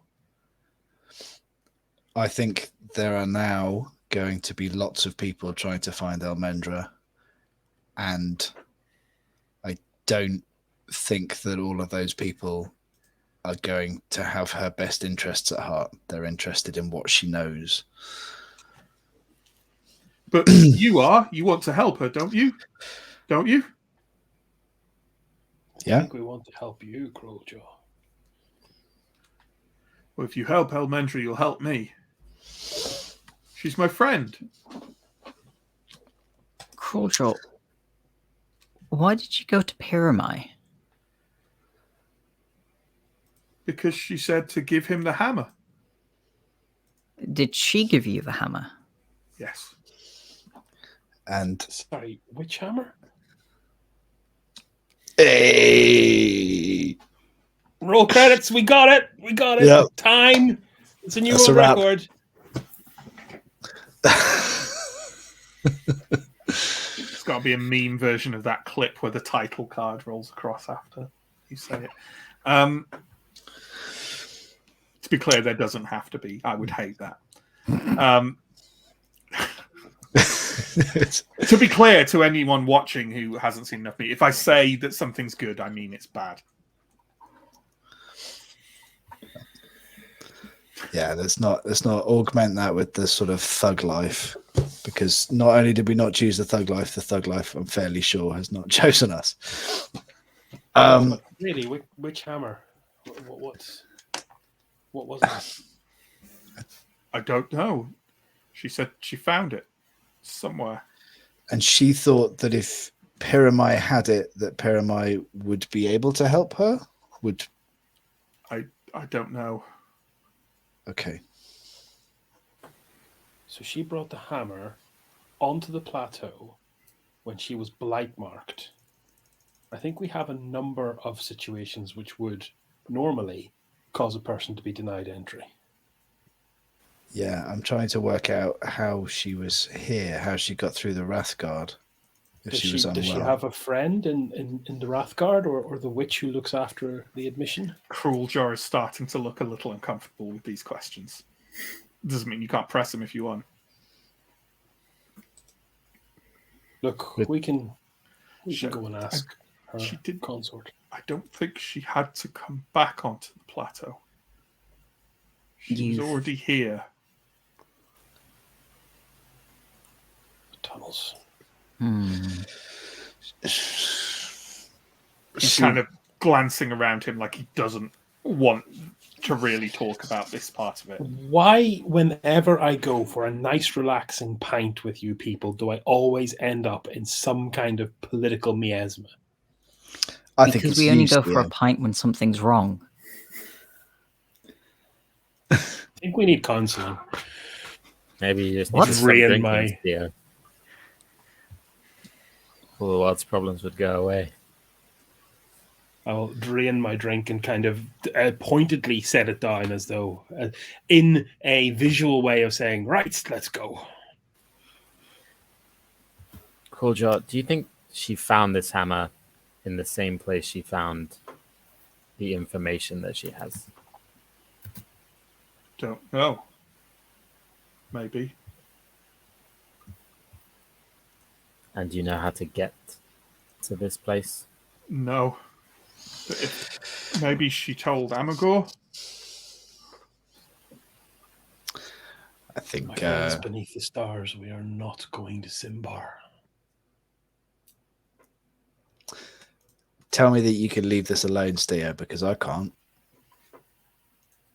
I'm just interested in preserving the peace, not bringing about another gold rush of young kids into this accursed forest to get their The gold rush has already started. The gold rush, Theo, started last night. We cannot contain this now.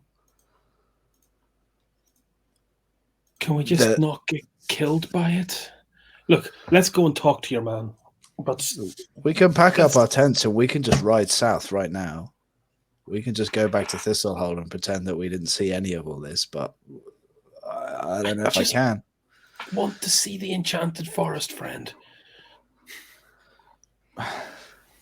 Steo, terrified of the forest, in love with the magical forest friend. This is PTSD. This is the dichotomy of a person who's seen a lot. Sure, wants to see just a little bit more. Just one more thing. He's a complex character, you know. Yeah. I'm going to go and settle our tab. And Aaron gets up. Sure. Go talk to Teresma, I'm assuming. Yeah, I was going to say I recognize the cadence in that departure. Teresma is still kind of washing out a large kind of tankard and looks up as you come along and says, an Ambrian looking to look for another Ambrian in the forest. Haven't seen one of them before. Are you just here to pay, or are you trying to find out if I know if I have Symbar behind the counter? I would assume that if you had that, I would not be able to afford it. But you did seem to... Well, I got the feeling you might have thought that Ilmendra may have spoken to a few more people than Crueljaw thought. I'm not in the habit of giving out information on my guests. I understand, but Can you give me a persuasive roll? yes. Aren't you shockingly the best persuasive in the group, even though your persuasive isn't that good? I think there may be one person higher than me. What is yours? 11. Is anyone higher than that? Is it Mike? No? 10. No. Oh, no. I think we have had a discussion before. It is the highest.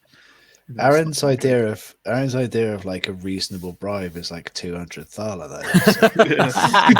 Only if they ask for it. I do not make that. Okay.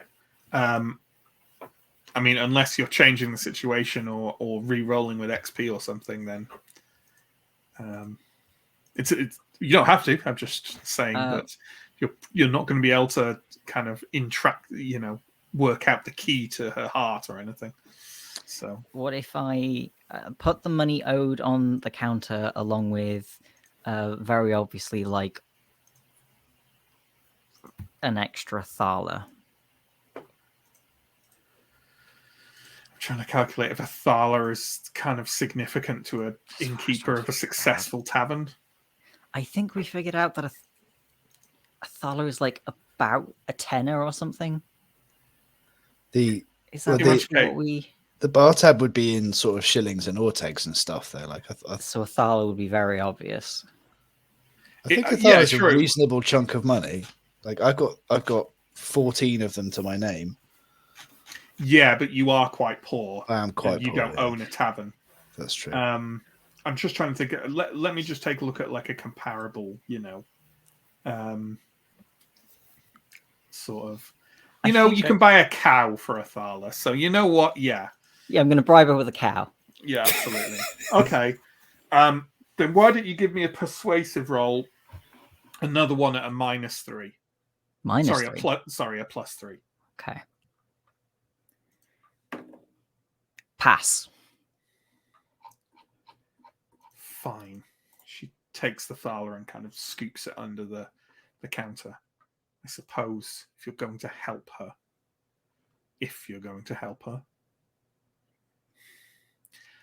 I sometimes saw her share a booth in here with Mankel. And he says he's an independent explorer. Part of this Ordo. What are they called? Ordo Magica? Your witches. Ordo Magica. Right. Part of them. Can you give me another persuasive roll at -5, please? Yes. That's not a pass. There. Mankel. Look for him, I suppose. All I'm saying is Elmendra had more friends here than Cruel Jaw and that rogue that she shared a bed with. Do you have an opinion on Amagor that you would be willing to share? Idle tavern gossip, perhaps? Yes, he had a serious appetite for southern she-folk. Is there anything else you want to know? No, that's everything. Maybe your Templar should watch out around him. Yes, we'll keep them away from him. Thank you. Okay. Just to be clear, because I'm mildly worried about that, she was implying that he would try and seduce Alindra, not that he had seriously unsavory habits.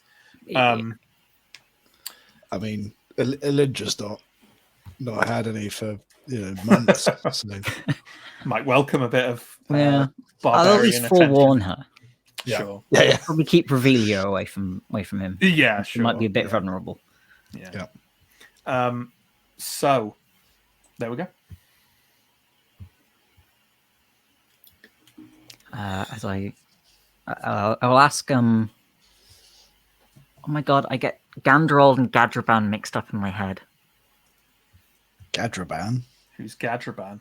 I don't know. Gandrold is our friend. Gandrold is the Ordo Magica with you. Are you confusing it with Gadramon, who is the witch? Okay. Yeah. Please don't call someone Gadraban. There is Tharaban. Ugh. The I names think I in was- Symbaroum are a little dangerously close to each other. All the I way. think I was calling him Gadjaban last week. Yeah, Right, you yeah, were. yeah. Skedramon. And there's Edrafin. It's terrible. Shall I stop now? Yeah. Gaviscon. Yeah, It's just yeah. like this is Castor. This is Castor tier cast of characters. Yeah. I'm gonna return to the group and ask Ganderald, does the name Mankel mean anything to you? No. Should it? Apparently, there's an Ordo Magica independent explorer that's been here. There are a lot of Ordo members. I was We don't wondering all if know each other. I thought he might have a reputation. No, I haven't heard of a Mankel. I'm sorry. So we have a list of people to speak to and a forest friend to cite. Just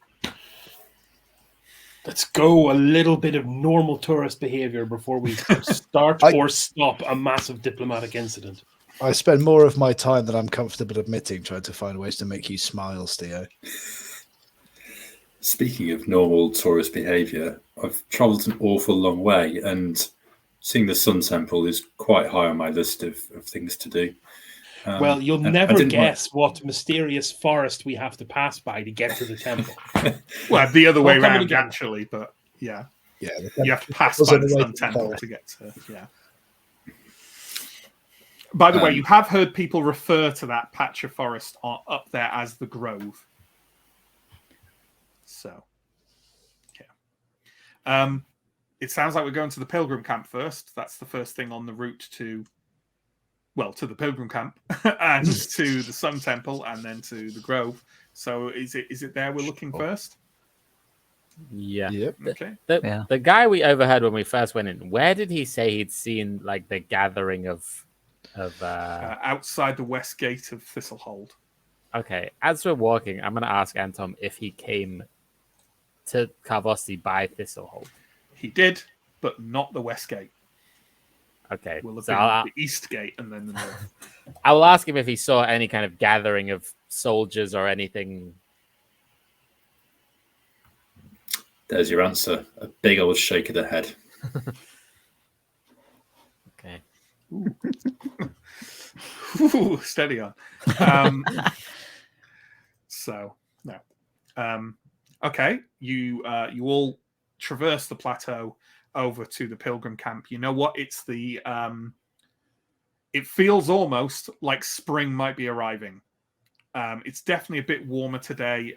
There's been a kind of a pattering of rain again, and honestly, the sun is quite bright in the sky. There's still kind of a gusting of wind over the top of the plateau, and kind of definitely a sharpness and coldness to the air. But it definitely feels like it's slightly on the turn. And you arrive back in the Pilgrim Camp. Obviously, you've got no idea whatsoever where Amagor or indeed Mankel could be found. But there's definitely an individual here who probably knows where everyone camps in the Pilgrim Camp. Would we seek out Edrafin or? Yeah, I think so. Yeah. Okay. Yeah. We'll add it back on again. He's not difficult to find. He roams around the Pilgrim camps, kind of sorting things out for people, arranging things, kind of linking people up with each other, and doing various things. Like he is a bit of a busybody, or seems to be, but he also genuinely seems to be trying to look after the people of the camp. Are we going to just kind of approach him as a group? Yeah. Yeah. Yes. Oh, I admire his accessibility compared to Night Pitch. Sure. You know what? In the interest of not crowding him, I'm going to attend to a matter in my tent and then kind of lurk a distance behind everyone else. Sure. He'll definitely feel that 1-6 as opposed to 7 accosting him. Look, it's better than nothing. It This is as good as diplomacy gets in Steoland. A slightly smaller group is better than. Sure. So, as he sees you kind of all approaching him, he goes, "Oh, good morning, First Guard. Is everything all right? Yes. Fine. Seemed perfectly pleasant. Good. I knew he would be. I knew he would be. Otherwise, I obviously would have preserved your privacy. Well, if I'm honest, there wouldn't have been much I could do about it. I think being on the side that tried to end the tensions rather than escalate them worked in our favor. Good. Can I help you? Have you got everything you need? Food, drink? We're looking for some people. Oh, Do you know someone called Amagor? yes. Of course. I know Amagor. Clan folk, sellsword, good with a blade. Apparently. That sounds right. Yeah, we'd like to speak to Amagor if you can point him out to us. Of course. And also, I'll point you over to him. Anything else? also Mankle. Do you know a Right. Mankle? I do. You seem less sure about that one. I am sure, although I haven't seen him for a day or two. I have to say, if you are talking about Amagor and Mankle, were you in the Longhouse last night? It's that obvious, is it? Well, they both were friends of Elmendra, and that's, well, there was an attack on the High Chieftain last night, and that's not what people are talking about this morning. There were somewhat dramatic scenes in the Longhouse last night. It's true.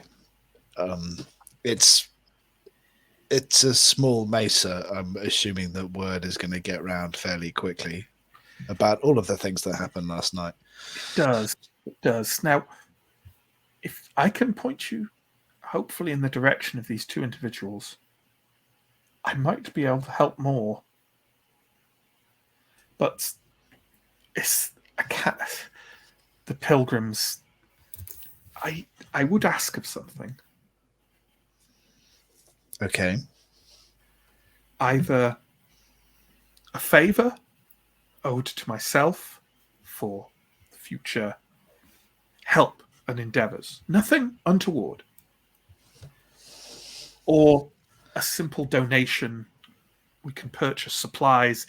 Some of the people here, they are not well. They are not capable of earning their keep, and they need to be looked after. You understand? I might understand. I'm sort of looking to the others as well to see if anybody. How much are we talking? 10 thaler. Apologies. I know that you. I know the kind of thing you carry with you, and people who carry that, well, they have 10 thaler. These people do not. 10 thaler to help those in the camp in exchange for the information. For the Another answers. name. Another No, name. I will tell you where the two you ask are, but I have another name for you. I will look to the others. I don't. Yeah, you're not the one handing over the 10 thaler for sure. This start happening. I'll look mostly to Arendar because he thinks that 200 thaler is a reasonable bribe. Feels like this is a grudge now. For an elven ruin, I mean, I would be willing to put money towards that. But, I mean, are the Sun Temple not able to help with the needy?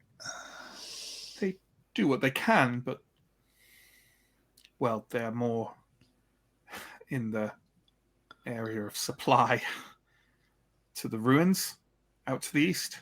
They have little resources and effort available for the poor and the needy here. I get the impression that the Sun Temple has a number of things occupying its attention right now. Precisely. And, well, the people here need attention too.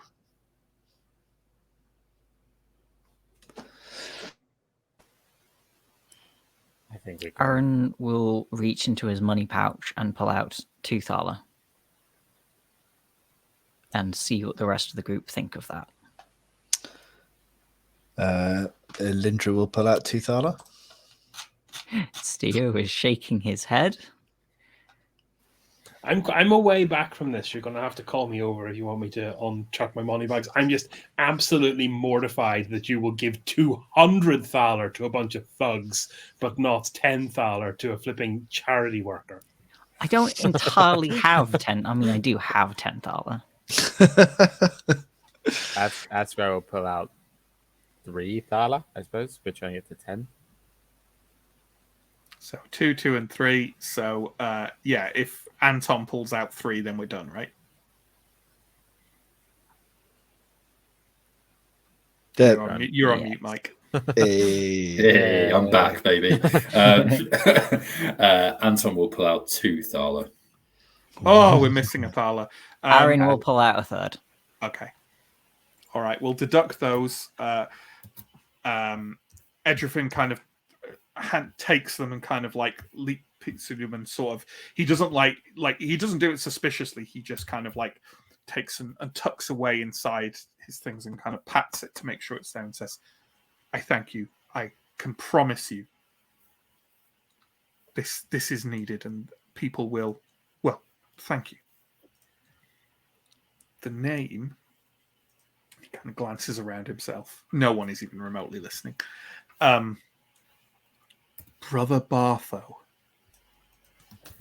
He's a former Black Cloak.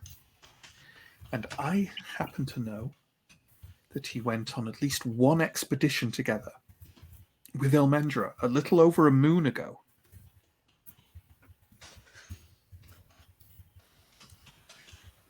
Do you know where he is now? I think I do. His tent has been empty for a number of days, but he often spends time at the outpost. You came from Thistlehold. You must have seen it. A few hours to the south. The Viara outpost. Yes. He spends many days there. I think that is where you will find him. What does he look like, his brother Bartho? He still dresses in old black robes, somewhat portly, beard, a balding tonsure. People there will know who he is. Does that match? We saw a black cloak fleeing. No, definitely Different. Not. Now that was a very much younger sounding man. Okay. Who was the black cloak in the longhouse. Okay. But what about Almendra herself? When was she last here? A week, 2 weeks. I definitely did not see her the night that Crueljaw says she came to visit. And her tent, is it gone? Is it here but empty? Almendra's tent comes and goes with her. Okay. Thank you. Now, as to what was promised before the coin, Amagor's tent is, you see over there, the grey one, near the edge of the camp to the south. You look over and there is quite a large tent there. Not like a huge one, but a comfortable one. And as for Mankell, I do not... As his tent, as I say, is, I don't think has been slept in for a couple of days. But you see that treasure hunter over there, the young lady with the blonde hair tied back. Her name is Lysel. And she mentioned to me the other morning that she had seen Mankell leave the camp. She would be the best person to talk to for that. But Amagor's tent, just over there. He's probably sleeping something off. Was that everything? Yes, But no, I thank think you. so. You've been very helpful, Edrifin. I do feel bad about asking for the money, but, well, look around you. I thank you. And Prios, bless you. And if you need anything, please feel free to speak to us. Of course. He turns round and sort of kind of whips a little slate out of his pocket, which he starts like jotting things down onto with a piece of chalk. You've seen people use a lot of like Ambrians use them as like little notepads, essentially, frequently when going shopping. And he's like basically quite quickly leaves the pilgrim camp and starts heading towards the Thingstead, sort of visibly kind of counting things on his hands and jotting them down. Are we heading to Amagor's tent?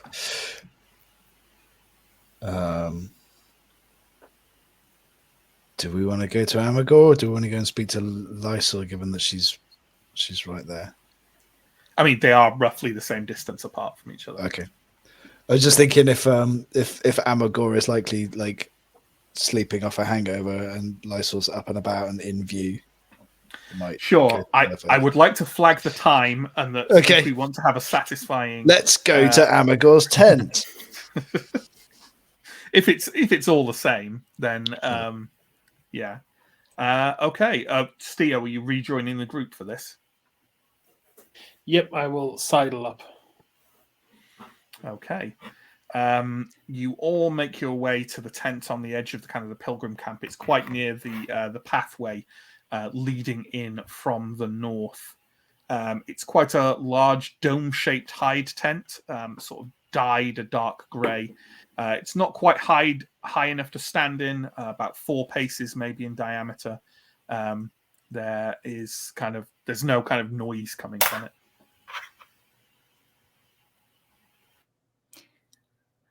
I will give Alindra and Revelia a bit of a forewarning that Amagor may have a particular interest in them, and that if that is the thing that they are uncomfortable with, then they are welcome to stay behind. / if it may move them to violence, then please stay behind. I like you're describing like this, like it might actually be way more uncomfortable to have this conversation with Aaron than to have a random barbarian sellsword crack onto you. Yeah. Yeah, I think I'd rather be flirted at than have Aaron try to sort of defend my honor. Sure. Milady. Okay, you're outside Amagor's tent.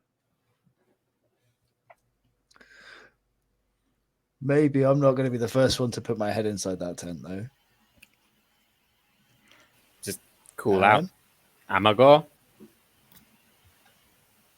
There is no response other than the wind off the edge of the plateau nearby and various cries and sounds of talking from the pilgrim camp behind you. You're on mute, Chris. Yeah, it's fine.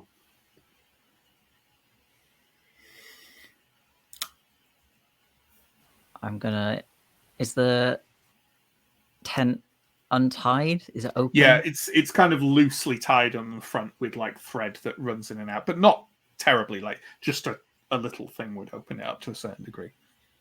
I'm going to call as I do so, but just sort of peek in. Yeah, you need like all you can see inside is relative darkness. It's a thick hide tent. So you can only see like vague shapes. But what does happen as you open, kind of pull that opening open a little bit, is the rich and sickly smell of iron and urine washes over you. Everyone in this group knows what that means. And that is where we will end the session. I think we can agree it's better than talking to Liesel. Yeah, there we go, folks. Thank you for watching. Thank you for playing. If you've got any comments or questions, sling them in the chat and we will address them. First, a little bit of promo. Links down below, YouTube and Twitch. Watch on one, please check out the other. Links to our social media, our Patreon, our Discord. Check those out if they're interesting to you. We run 2 weekly series at the moment. Vason on Mondays with Johnny and Symbaroum on Wednesdays with me. We run monthly one-shots, the most recent of which was 4 Sherlock Holmes and a vampire who's also one of the Sherlock Holmes, which is a lovely little indie TTRPG parlor game thing that we ran on Sunday. That will be making its way over to YouTube soon, but you can still catch it on Twitch. We've played lots and lots of different one-shots. They're all available on YouTube. Go check those out. Yes, wonderful. Also, thank you to the following people for following us this week. Enchanted to meet you, Nicho Gonjo, Slappy Guns, which is an amazing name. Thank you for both the subscribe and the cheer to Naga Da Da Da. And thank you for being around in chat and chatting to us as well. And also, bad news, depending on whether you wanted to watch us next Wednesday or not. We are off next Wednesday due to players having better things to do, apparently. Yeah, so we'll be back in 2 weeks. So there we go. One day we will get back on the regular bandwagon for Symbaroum, but this has just been regular the last couple of weeks. It's been a few months worth of consistent catastrophe. Yeah, also, shout out people. Also, just a quick plug, because no one ever mentions it, but after all the events of the last couple of weeks, everything's popping off on Mastodon, and I want to point out that we had a Mastodon for this group before it was cool. Did it before it was cool. I'm not on Mastodon yet. So yeah. TT is cool enough to be on it before it's cool. I am anti-cool enough to only join it long after its heyday. So I'll be on there in a few years. So Naga Dadada. Not I didn't say Naga. I did say Naga Dadada. I didn't say dad anyway. I'm sure I didn't say dad. I'll go back and watch it. I'll review and correct. Anyway, let's crack on with comments and questions, please, John. Right, we've got general ego stroking, which I will always happily. I mean, I'm not reading that out because I'll cringe if I do. Why don't someone else read it out? Hey, time for my favorite actual play. There we go. Thank you so much, Nightbites. It's my favorite actual play as well. That's good. That's lucky. Yeah. No, same things like that. Like, I'm not trolling for praise. I'm genuinely not, because it does make me slightly, because I'm British. But like, yeah, it is nice to read and hear. So yes, thank you. Keeps us going. There's no continuity errors, just happy little retcons. Absolutely. Sam, we should start bribing people with our super curse stuff. Yeah, maybe. Yeah. I did share a tweet in our backstage chat the other week that was like, you can pass off practically any cursed object to a baby, like no problems. It's fine. Yeah. Life hack. Yeah. Also, my backstory. Yeah. Not only do they not know any better, they think it's part of them, so it's all fine. Yeah. Gadraban sounds like a medication. That seems like a t-shirt. The wizard so does Edrafin. Yeah. Like, it is. I don't criticize Symbaroum for many things, but like there is a lot of frequent use of it. It doesn't help that literally a character in Wrath of the Warden has the same name as one of our original player character lineups. Yeah. But yeah, there's a lot of crossover in vowel sounds. So I can't wait to get to Simba and discover the tomb of King Steo. Yeah, exactly. It does kind of make sense, because if you think about it in real life, the chance of like 2 people having the same name when you've met about 100 people is pretty high. Yeah, but also it's really annoying. Yeah, it doesn't help. Next, Steve, they should pay the Thala in actual cows, the equivalent of giving a sum of money in loose change. Yeah. 42. Was Ambriargos the Necromancer an ancient Symbar Ambrian weeb? Oh, because he was dressed never in like figured Ambrian out, clothes yeah. and stuff. Yeah. I think he just well, he wanted to rule Ambria, right? So and you've like, got to dress the part. yeah. Like I think they don't particularly explain it in the story, but that's my idea. Is he's like, I will become a ruling Dress for the Ambrian job you noble with rotting bits of him falling off his face. I see no problem with this. Yeah, he's just a generally deluded megalomaniac. Begging for Sort of just thing, I some think. slightly less heavy-handed metaphors for capitalism, please. Yeah. I like the idea though that he's sort of whatever the fancy version of a boomer wearing whatever it is Gen Alpha are wearing. Hey, I don't fellow know. I don't know what Ambrians. kids are doing. Yeah. Don't you hate it when your skin falls off? Yeah, dress for the job you want. Absolutely. Yep. Yeah, there we go. I have to go, but I do have a question for when I watch this again on YouTube. What do you guys think about Berserker and Robust? Does the 5 defense come before or after the -3 from Robust? I don't think about that at all. I don't like I think we have yeah. So this is part of the fabled broken opening character build, right? Where you make an ogre with Berserker and like Iron Fist and stuff, and they do like fucking 30 damage per hit and things like that. I don't think we've ever had someone with Berserker and Robust, so I haven't really thought about it. Does the 5 defense come before or after the -3 from Robust? Does it matter? So Oh, yeah. I see what you mean. Yeah. Because your defense gets lowered to 5 and then Robust changes it. I think, from my opinion, it's pretty clear as written that whatever your defense is, it comes down to 5 when you go Berserk. So I would say that the Berserk comes after the Robust, and therefore that it doesn't matter. Like Berserk says, no matter what your defense is, it's now 5. Ooh, that's a good point. So it overrides Robust. I think so. Defensive 2 is just broken though. That like if that was the case, if you did it the other way around, that's just madness. Although So Ooh, 5 is No, it's a +3 from Robust. Sorry, isn't it? Rather than I can't. -3, Wasn't or- it It's plus? I'm minus. trying to find the rules for it. Isn't it +3 to attack and -3 to defense or something? Because you're bigger. I think you just do more Oh, I damage. see. It's a minus. Oh, okay. I That think. makes a lot more sense. I would That's say, interesting. reading Go on. Berserker, it says, where is it? The attribute. I guess that also applies to The it. attribute on which defense is based is considered to be 5 when calculating defense. Yeah. So what you would do is subtract the -3 from that attribute. So actually, I'm going to completely 360 because I misread it and misunderstood it. Yeah, if it drops the attribute to 5 and then and the minus is on the attribute, then yeah, your roll if you're Berserk as an ogre is a 2 or less for a defense. So that is broken. Unless it's somehow augmented by something else. But yeah. Because it could still be augmented by a shield. Or certain armor that adds to it or whatever, because it's just that the attribute is lowered to 5, right? So Yeah. yeah.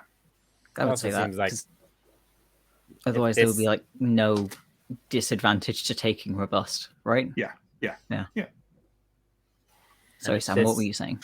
Just if this like kind of build is seen as quite broken anyway in terms of how much damage you do, kind of makes sense that you would have this be the Like the larger downside version of it. oh no, my thing that one shots everything can be 2 shot by other things. Yeah, well, there you go. I mean, it is meant to be a disadvantage, so yeah, that is how I would argue it, Naga. Yeah. So yeah, right. Having solved that one forever, internet Symbaroum nerds, you're told now. So thanks for watching, everyone. Yeah, we'll see you in 2 weeks' time for more Symbaroum. Take care. Stay safe.